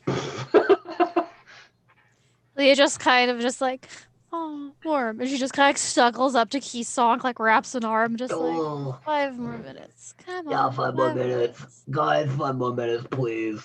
Find Come on, the parka and guys. just grumpily put it on. We've got to get to this town before the end of the day. If we don't want to spend a night in the woods. Come on. This stinks. I know.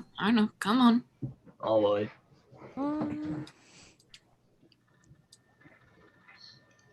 Okay. So do you can enter the forest? Mm-hmm. Marching Muted order. cape. Muted cape. Sorry, I was saying spit spot everyone. Ogden in the lead. All right. So same marching order as before then. Ogden, Eclipse, Yeah. Ash, Keysonk, Leah.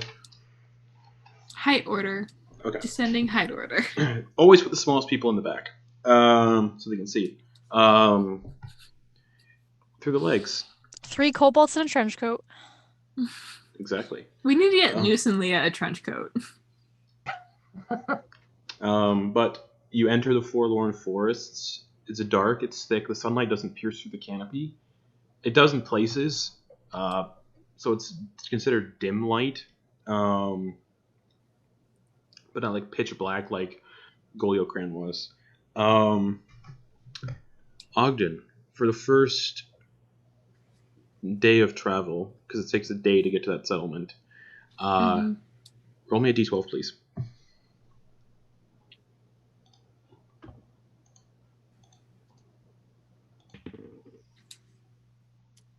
Five, please. 5. As you're walking, there's people actually coming up the road as well. Windows got switched around. Rip. I gotta fix Keysonk and... Yeah, Ogden and Keysonk switch. switched. So as you're walking, you do see this party of this party approaching.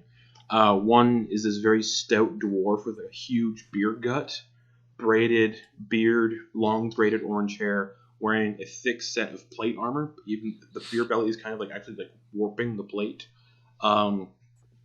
Behind him is a water genasi, blue skin, blue hair, kind of wearing monk-like robes with huge beads around the neck. There's also a goblin that is kind of like a bluish tinge to the skin, missing one eye, covered with a huge eye patch, and wearing like long flowing red robes that kind of drag in the dirt behind them. And yeah, they're just kind of walking down the road towards you. And the dwarf's just like, "Oh, hey! Hail and well met. Where are you headed, everybody?" Settlement, where are you headed? The Fell Marshes. All right, well, keep on keeping on.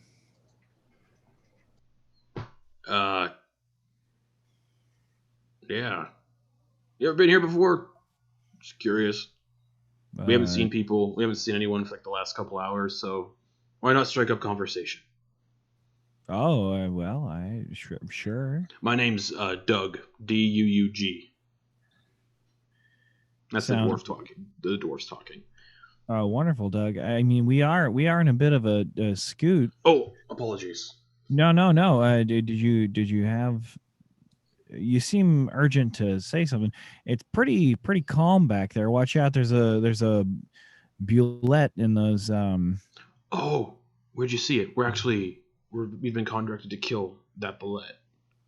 Oh well, it just so happens that. Okay. He's like, Hey. Well, Oh.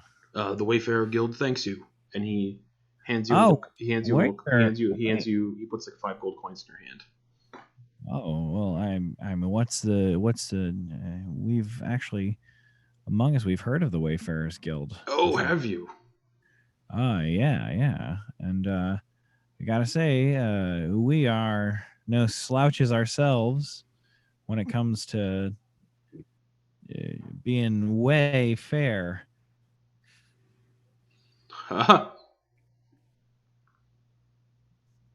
No, I don't know. I was trying to. But thanks for the tip. The location. Thanks. Yep. Yeah. Of course. I think I screwed up. I was trying to be cool. I was trying to. You have very cool clothes. Well, that's nice of you. I was trying to say that we're keen to. We've heard of you, and we think you guys are great. Oh, thanks. All right. Strange. Well, name was Ogden Boon, man of leisure, seeker of treasure. I'm Doug. This is Florence, pointing to the genasi, and the goblin doesn't have a name, doesn't speak. Great. The goblin just kind of goes.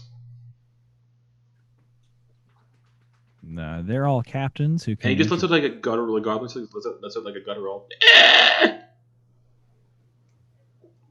Tongue cut out. Ding dang. Any Noose any goes over to the other goblin and is just like, "Hey, is it alright if I? Are you sure? Okay, I can give you a tongue back. Alright. What was that saying? any news from this way up the road? Just that my asthma is pretty thick today. Easy to avoid though if you have good eyes.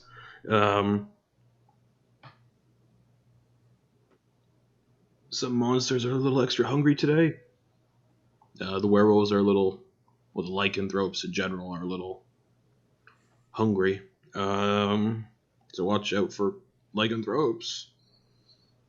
And if you want good entertainment, kind of looks around. What kind of entertainment you guys into? Do you like seeing things fight monsters to the death kind of thing? If you're talking about the fighting pits. Oh yeah, the Brigade of Blood, yeah. Yep. Brigade of Blood. Point us in that direction, please. So, walk down this road. When you get to Vorkith, don't go to Vorkith.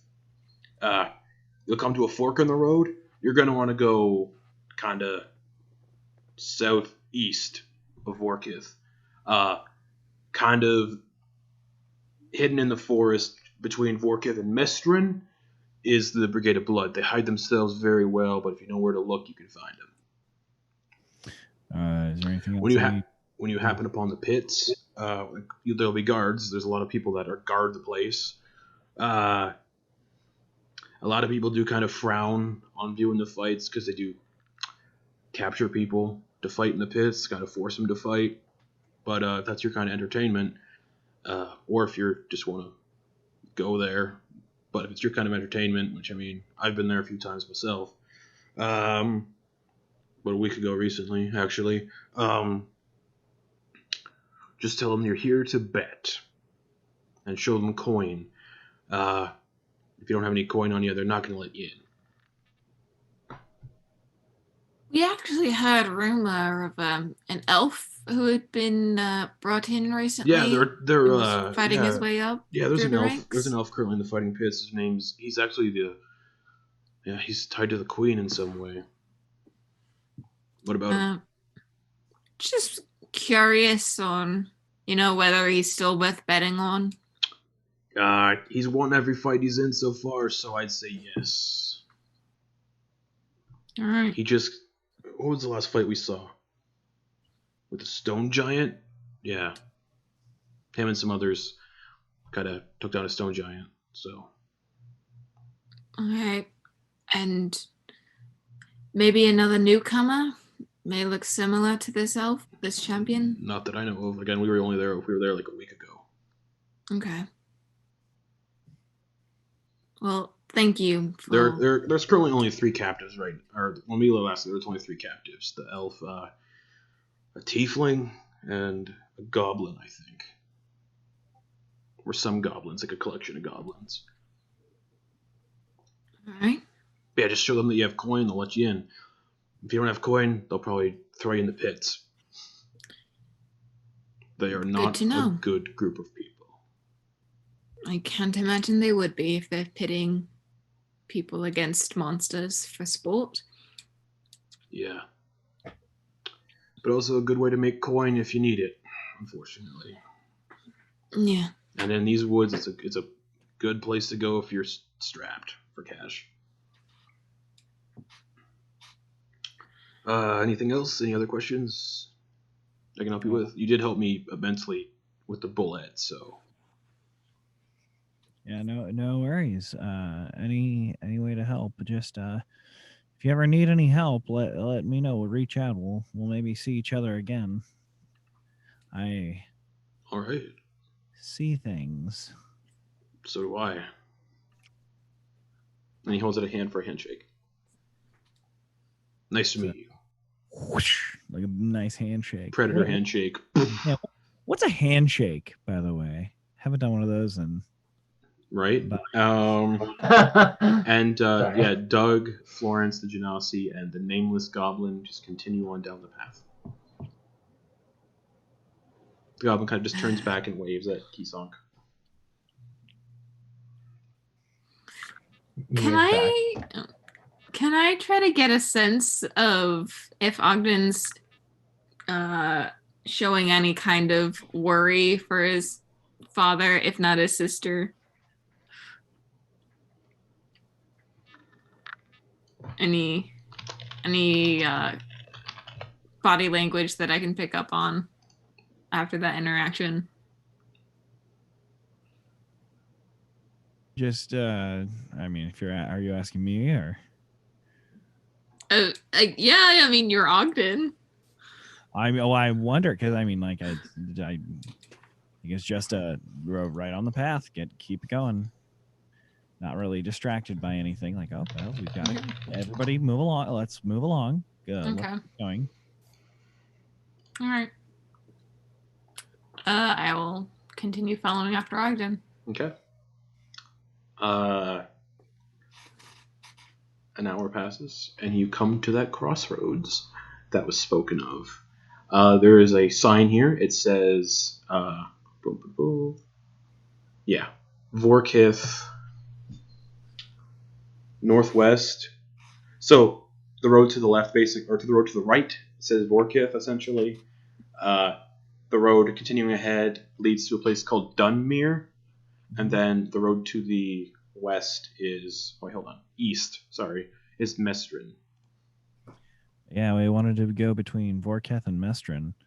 We didn't want to take the Vorketh on the road. We wanted to go the other way, and we'll go towards that one, and we'll find what we're looking for because we want to make a bet. Silence. Well, not silence, but like the occasional cricket, yeah. That's pretty good. Two roads diverged in a yellow wood. But so you're taking the east path? We're gonna take the one towards the M name you said that was Mestrin. Mestrin. Yeah. All right. At this point in the forest, you guys have been walking for about 4 hours at this point.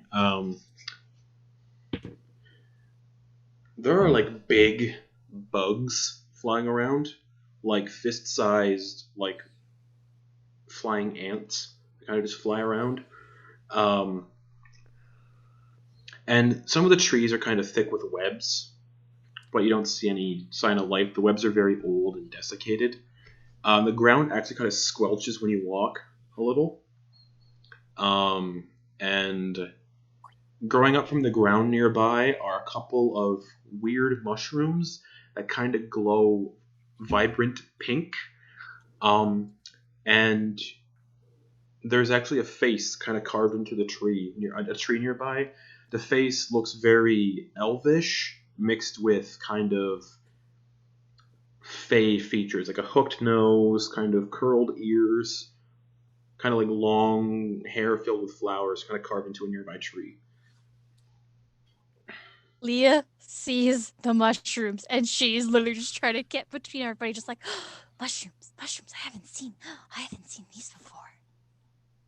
Leah, just be careful, observe, don't touch. If you don't know what it is, if you're about to touch it, let us know, please.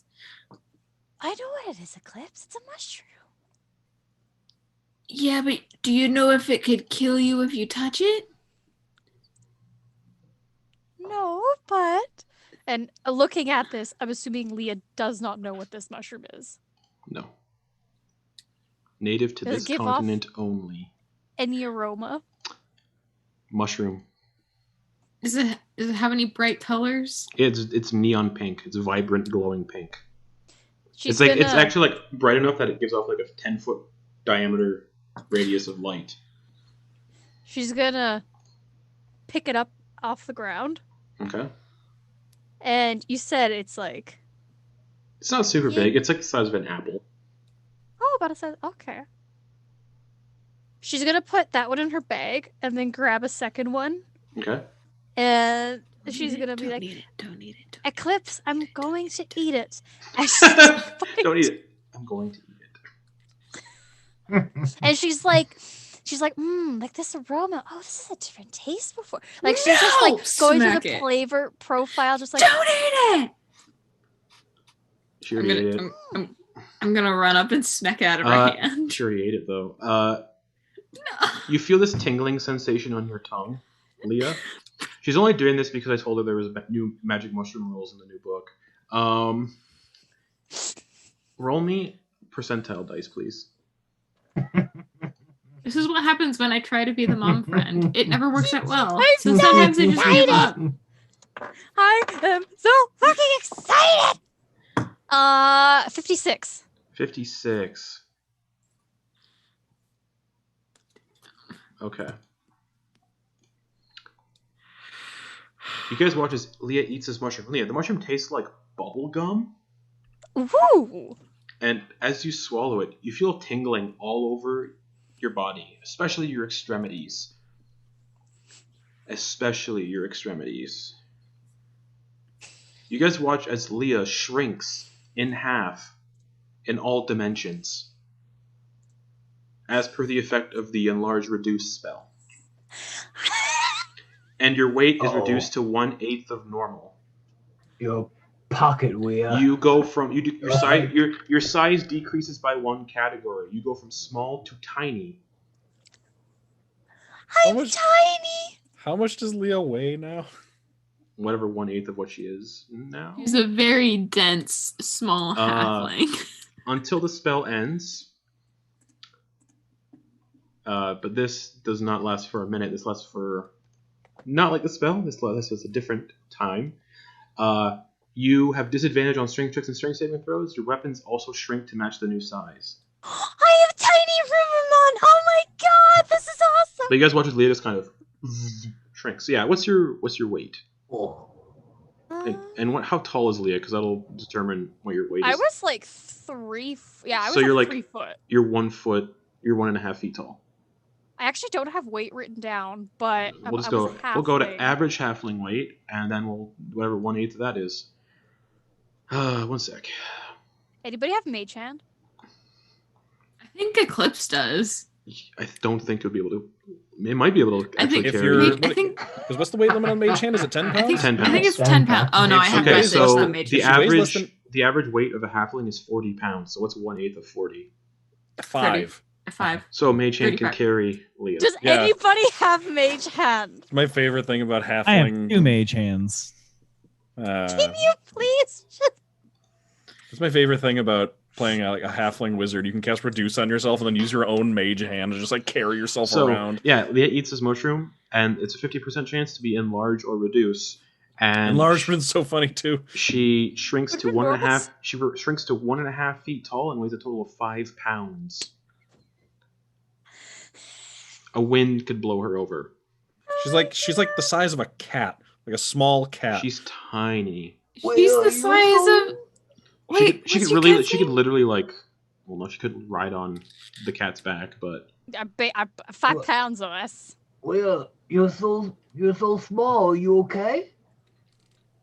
You're tall, News. You're so tall. Oh, I'm tall, guys. You heard it from her. I'm tall. Oh my god, Ash, you're really tall now. Hey Leah, I'm gonna pick her up by Okay. her. I'm gonna put my hand down and pick her, like carry her up, put her on my A shoulder. foot tall is so No, I'm gonna- small. I'm gonna put her in my hat. She Okay. can sit on the brim of my hat. Okay. Eclipse, can you get the last mushroom for me? Alright, just don't need it this time. I'll get it. I'll get it. Alright. Can you save it for me, Noose? Yeah, Noose collects just a bunch of random mushrooms for her. It's actually only these 2 pink mushrooms that were sitting there. Okay, so she got the other one. You got both, yeah. Okay, cool. From eating this, does she get any sense that the same thing would happen? Oh yeah, but it's random, so it could be enlarged next time or reduced next time. This is a really dumb question. But let's say she eats another one right. I'm not doing this. Can you reduce a thing from tiny to even tinier? I'd say yes, but it would probably just be you wouldn't exist anymore. Eat me. It'd just be me. exponential decrease. It'd just be like she gets so small that she doesn't exist. She'd just be like nothing. You get small enough, you enter the quantum realm. Yes. Imagine and lost. And you're super gone tiny, for 50 years. cast finger of death from somewhere, and someone's like, "What the fuck was that?" But yeah, Leah can ride with Eclipse because Eclipse can fly. Wait, Leah, the ability to become tiny is not new for you. You're a druid. You can Turn into a tiny fly. animal. but Leah is now propped up on Eclipse's hat. Very small now. Man, if that was enlarged, that would have been so good. We would have had to change the marching order. Not really. But do you see? Medium-sized Leia. Oh my god, this turned into Ratatouille. It did. Wow. But do you guys proceed forward past the mushrooms, or is anyone looking at that carving, the face carving on the wood? I wanted to look at the carving. Okay. Leah's gonna steer you over. You know, I can't feel you. It's just I can feel your weight shifting. That's about it. Yeah, it's a carving you don't recognize. It's like a mix between a fey creature and a elf with long hair with flowers kind of carved into the hair.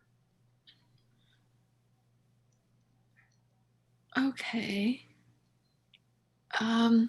And as you're like inspecting it, the face winks and disappears off the tree.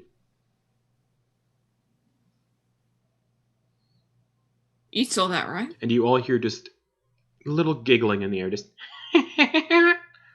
Leah, be quiet. and then silence. That was me, Eclipse. Okay, did anybody see the face and then see it disappear and hear laughing? Or am I just going insane? I saw that. Okay. Yeah, I saw that too. Wasn't looking.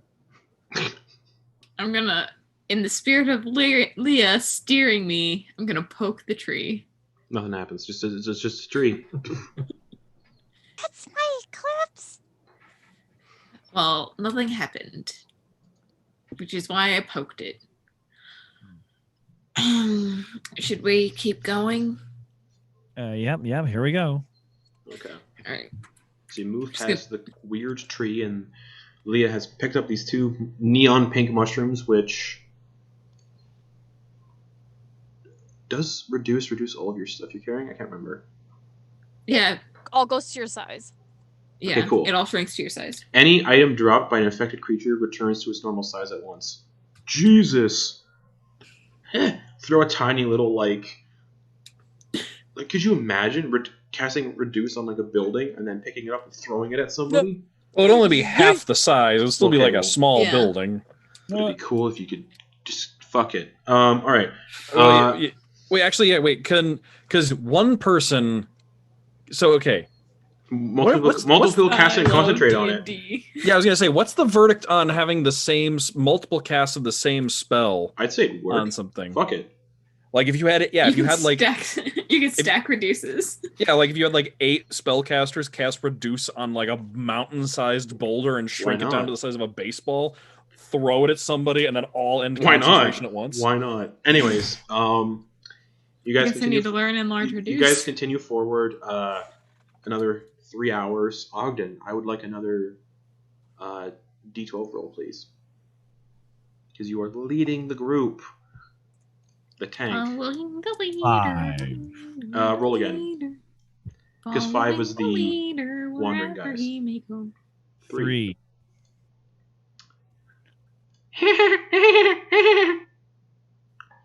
And an arrow hits a tree nearby. And running through the foliage towards you all, you see 4 gnolls and another gnoll. A bigger, more armed gnoll. Oh yeah, gnolls have no hit points. Everybody roll initiative. Yeah.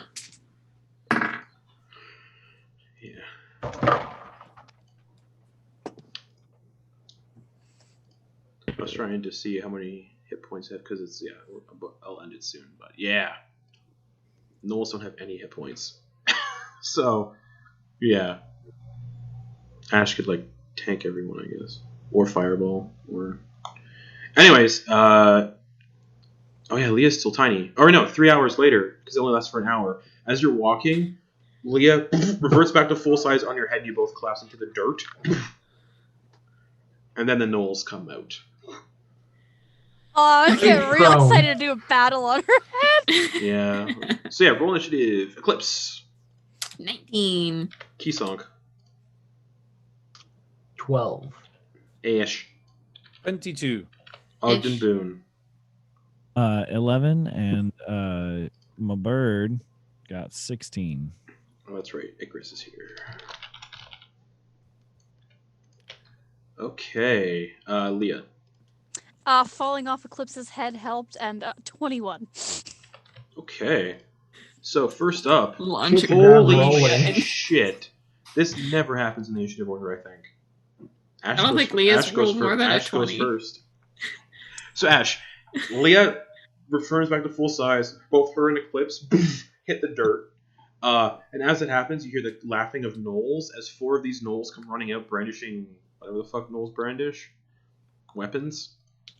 Spears, I think. Spears and their weapon- longbows. And And longbows, then yeah. the other gnoll that comes running out has a large glaive in its hands and wearing armor.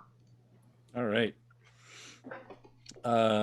First things first, I'm a rage. And also, if any of you took your optional class features, I hope Ash took the one Barbarian one. I did not actually. No. Okay. But you know what? Let's have fun. So how close is the first one to me? 30 feet. All right. I'm gonna start because you can split up your attacks around your movement.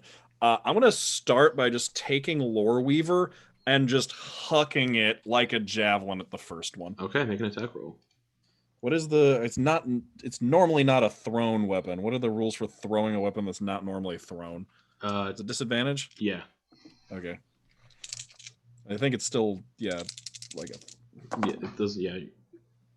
Does a 17 hit a knoll? Yeah. Not like by a long shot, but yeah. You just huck Lore Weaver, and it goes like bring its shield up with its spear, and it just kind of like chips a piece of the wooden shield and just slams into this thing's shoulder. For 19 points of damage. And it almost kills it. And then I want to follow after it, like yank it out of its shoulder, and kind of like spin it around for a second. It lurches forward when you pull it out. Yeah, like and then, a nearly fatal wound right away. So this attack, I'm gonna pull it out, spin past it, and then keep going and attack the one with the glaive. So it's gonna spear attack of opportunity. 13. No. Right. All right. Yeah, they're so the 4 gnolls are all clustered together, and then the gnoll pack lord is kind of 10 feet behind. Okay, so then I have 10 more feet for the movement and rolled for the attack and crit. Okay, so you rip this spear out, and the other gnolls attacks of opportunity miss. They all miss. Okay. So like they all panic because they don't expect their quarry to charge at them first. Huck a spear and then run at them. Weird spear. You rip it out of the first gnoll, and you kind of like just push through these gnolls. They're gnolls. What the fuck are they gonna do? And you crit on the gnoll pack lord. Yep. So I have brutal critical twice You now, do, I so think. you- So it's 4 damage dice. Yeah. Or you can roll it once and multiply by 4. I don't know how it works, but yeah. I'll do 4 damage dice. Just yeah, because I suck to get a 1. And be like 4. Yeah, true. 4 times averages out more likely. Yeah, there we go. That's 5. So these 2 dice. You're gonna kill there this we thing, go. I bet. So 14. I don't know. 14, 19, 31 points of damage. Almost. Yeah, you like. I didn't think I was thinking about it, but I rolled already, and I felt it'd be a bad idea to declare after the fact that I was doing Great Weapon Master. But yeah, so there we go. You just impale this thing, and it goes from looking great to not so great. Just like that's like a lurch as you like pierce through the chain shirt, and the tip of the Lore Weaver bursts out of its back. Nice. Anything else? Nope, that's it. All right, because you bonus action range, right? Yep. Okay. Leah! The cluster of gnolls are 30 feet away. One looks like shit already. The gnoll pack lord 10 feet behind that pack of gnolls also looks like shit. Seeing Ash just like fucking take his weapon and just stab him, and just seeing it's almost done, she's just gonna like flavor wise just like whip her staff around and point towards it and just lich slap. The pack lord? Yeah. Okay, go for it. As this necrotic, like, weird hand comes sailing out of the staff. 18? 18 hits, roll damage. Oh, So Ash, you you stab it, and it kind of like opens up its mouth in surprise, just as this like necrotic hand or this, I don't think it's necrotic, but anyway, this hand just goes into its open mouth. I like to imagine that we're really in sync at this point as a party. So like Ash just kind of like leans his head to the side as it's coming up behind him and just comes over his shoulder. You'd like to think that we're that in sync. We've been working together for a while. We should work on combo attacks. Ash fastball specialing Eclipse at people. 21 necrotic damage. I rolled 2 8s and a 5. Okay. So it like opens up its mouth in surprise. Ash tilts his head to the side, and the lich slap. I almost said bitch slap. The lich slap hits it in the face with such force that there's an audible snap as its head spins 180 degrees around and it drops dead to the ground. Nice. Hold up a hand to high five the lich slap. And it disappears. Anything else, Leah? That thing got fucked up. 49 hit points reduced in 1 round. Makes sense. 14th level party. Yeah.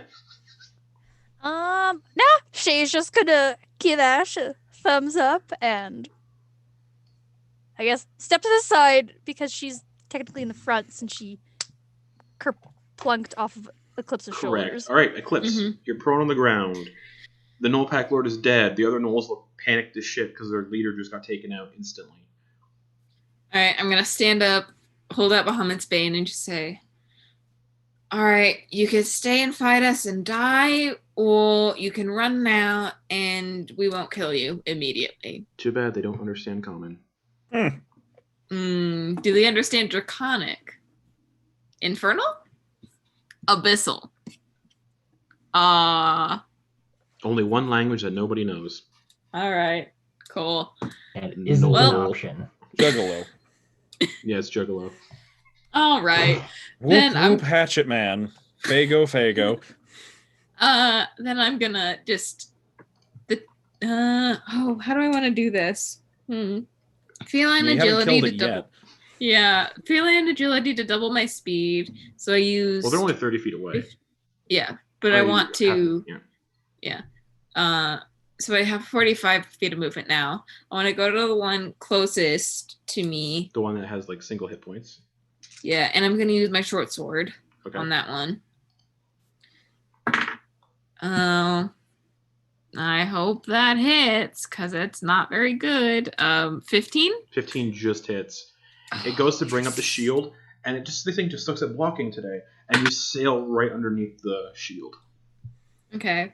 Yeah, I'm gonna duck under it and do 6 piercing damage. It dies. Great. And I'm gonna go up to the It next like one. coughs up this like thick blood in your face as you just impale it through the stomach. Yeah. And yeah, the next one's 5 feet beside it. Yeah, I'm gonna walk up to that one and using Bahamut's Bane. That rolled off the table. Nice. It's a 16 plus 13, so a 29 to hit. It definitely hits. You just spin the dagger around and get it in the side of the neck. Just 4 plus 44 or 46 fire damage plus 66 sneak attack. yeah. 96s. 3. Yeah, as you sail the dagger through the air, you guys can see like fire just like streaking off the tip of the blade. 4, 5. Gotta find 10d6 to do this freaking attack. 6. Okay. The Jeopardy theme All song right. plays in the 6, 12, background. Oh yeah. 18, Fuck. 24,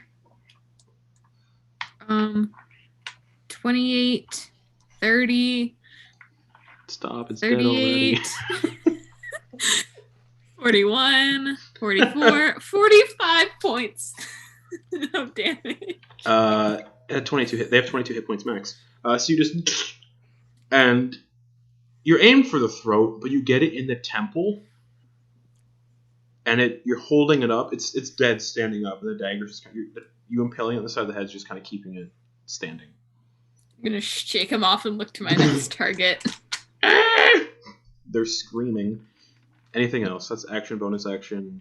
Oh wait, that was a D8, not a D4. Let me roll that real quick. It's probably not gonna matter, but yeah, that's 5 less damage for 40 instead of 45. Still dead.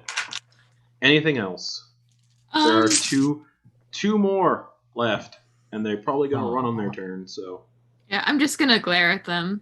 Who's next? Icarus. Icarus is next. Get a kill in, Icarus. He's gonna If only. give Ogden the help action. Okay. Just gotta stay on your shoulder. Yeah, and say you can get him, brother. All right. Key song. Motivational speaker. Only 2 gnolls left. They look panicked. They're gonna run away on their turn. Only 2. Yeah, the Gnoll Pack Lord got brutalized. The other 2 gnolls got brutalized. These gnolls definitely misjudged their quarry. You guys don't look intimidating. I wonder why. Parkas.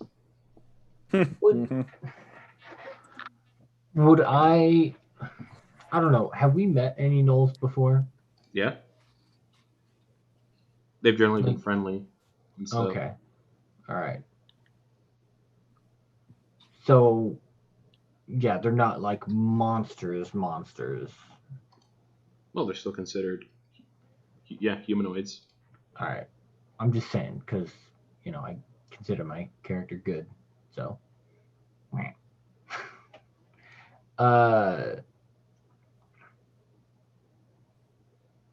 yeah, he's just gonna hold.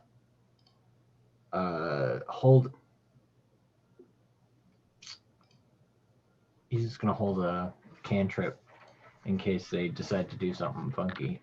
Okay. Ogden Boon. I want to cast Ray of Enfeeblement. On which one? Closest one. Okay. I think it's an attack. No, it's a saving spell. No, I mean like you do an attack and it does the save later. No, that's not what Raven Feeling is. Raven Feeling is a black beam of an enervating energy that springs from his finger. It's a ranged spell attack. Yeah. So Ogden, make an attack roll. I have the spell pulled up. I just read it. Exactly, and then they make the save later. Is what I'm saying. So. That's my bad. Oh, that's right. Yep. No. And I have advantage on that from Icarus, Mm-hmm. which is really great because I rolled a 1, and now I've rolled something else. What do I add to my spell? +9. Oh, that's a 14. That misses. Yeah, it does. Into the dirt.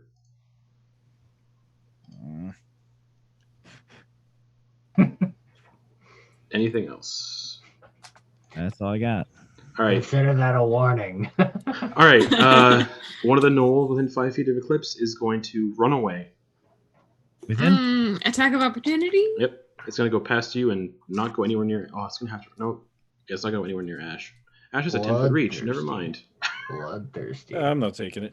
Let me look at Bahamut's Bane real quick. Oh, that's only in the powered state. Correct. Okay. All right, so with Bahamut's Bane, I did 10, 12, 14, no. 2 piercing damage Well, it has to hit and first. 14. Oh, right. Natural 1. Nope. Nope. He gets Never mind. Full movement speed, 30 feet to get I into just the, lunge at to him. get into the forest. Dash action to go another 60 feet. He's gone. You can't see him. The other gnoll is going to do the same and follow suit. And you've already used your reaction, so it's going to run past you, not go anywhere near Ash. 30, 60, it also disappears into the bush. And that is the end of the combat encounter. Bad day for them. Yeah. Yeah. They're just dead on the ground. You know, it's been a while, guys. Since what? Been a while. I don't know, It's been a while. Since It's we got been to, 1 week. you know, feel how much we've all improved. Yeah, I suppose. I mean, let's be honest, Ash. Everything's kind of easy for you. You got us on lockdown, but like some of us, I am the captain of ass kicking, after all. this is very true. But you know, I'm just Eclipse. Yeah. That was impressive. I mean, it wasn't really all me. I mean, I guess part of it was this dagger, but I'm gonna like flip it. It's like, yeah, I've gotten pretty good at slicing and dicing, you could say. Well, I feel really good traveling with all of you. And I feel the same about you, Noose. I also feel really good that none of you guys went and killed them as they were running away. They got what they deserved. Yeah. Hey, Noose. Yeah. Since we're handing out compliments, just wanted to say that if it weren't for you, I'd probably still be dead on a beach. So, Well, I mean, you've done a lot too, Noose.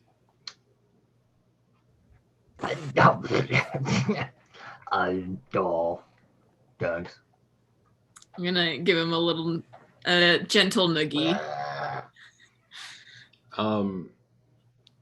You're all standing here. There's a rustling noise, and these kind of large vines kind of creep out from the bushes and wrap around the dead gnolls and just pull their bodies off the path, and they disappear into the forest. Jumanji. Where? Yeah, Where? What's going on? This is your business, right? This is what you know? This is well, it's my business, but it's the way of the land here. The circle's being complete, Keysong. Do we need to worry about this? Well, let's just not die. They're being Excellent returned to advice this to earth. stand by. Now you can see the bodies being dragged through the forest. I guess he's gonna look. And then out of See- sight, Yeah, out of sight. Yeah. Out of sight, out of mind. Yeah. Should we keep going? If we want to reach this settlement before nightfall. Yeah, a spit spot, everyone. Let's go. All right. All right, Mary Poppins. Left foot, right foot. Here we go. Yeah, Ogden's next character for next campaign is actually going to have a Mary Poppins Spit voice. spot. As you all, Julie Andrews in the flesh. Perfect in every way. that'd be so good. As you all, Especially as a chaotic evil necromancer. Oh, don't tempt me. As you all start Mary walking, Poppins did have a bag of holding. as you all start walking forward, led by Mr. Ogden Bloof. I had to look at everyone's passive perceptions here. Pull them up my notes. It's supercalifragilisticexpialidocious. No, Nothing- Disney. Yeah. Careful. Yeah, nothing is going to get past those two. Ogden and Keysunk, as you're walking down this path, about another hour passes. On two of these trees, facing each other, are two bloody handprints. And each bloody handprint faces one another. Yeah, like that. Like this. What's going on here? Does someone with really long arms just go, whoa? Well, it looks like it's probably two separate people. Well, I understand. what do you think, Ogden? I think it's maybe two separate hands. What if it was someone like Ash who just made themselves really big and made the hands like normal sized? Ash, Yeah. can you stretch your arms out from this side to this side and touch them? Can you stretch your arms all the way to next week? So Come on, Stretch Armstrong, let's go. I'll say this can work not in combat scenarios, but Nightmare on almost like Freddy Krueger in the first Nightmare on Elm Street. Yes. The arms just kind of extend outwards, and as Ash puts his handprints in the blood, it's dry, but as you touch both, there's like this kind of weird sensation that nothing is going to happen. I can't believe you actually have a Stretch Armstrong in a box. I imagine that it took a while, like it was a lengthy stretching process. Oh, just I think sounded something gross. popped. Yeah. Oh, that like tape measures rolling back up. Oh, that didn't feel right in the shoulders. Ash, That's looking ahead off the forest path where you're standing. Give me a perception check. Oh dear. Oh me, oh my. Perception. Oh, I'm trained in that. See, Captain. 12. 12. There's something hanging from a tree off the path up ahead, and it's dripping onto the foliage below. There's a drippy something up there. Can I, from where we are, try to figure out what it is? Ooh, No, hold on. It's not close enough to kind of get a good look on it. Noose pulls out his spyglass. Nice. It is a completely flayed corpse, dripping blood into the foliage, and just beyond it, give me a perception check. Okay. I get to do it with advantage because I have a Bless. spyglass. Correct. I'm gonna bless Noose. So a d6 on top. Wait, you Not can bless. me? Not bless. Bardic Inspiration. Oh, Inspire. yeah, I was I like, can yeah. do guidance. When you said I can do guidance as well. when you said bless earlier, I was like, yeah, that's a No, D4. Why a D6? No, Yeah. I mean Bardic Inspiration. All right. Might as well do guidance too. Let's get this. Let's roll this.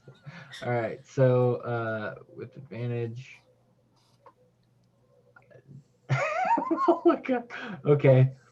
And a D4. And a D6. And D6. 6. Ash, your arms are real sore from that stretching incident. Yeah. I did not like that. That was not pleasant. I'm not doing that again. Do it again. Do it again. No, that was not fun. Noose scanning with this spyglass. 34. 34. I got a natural 20.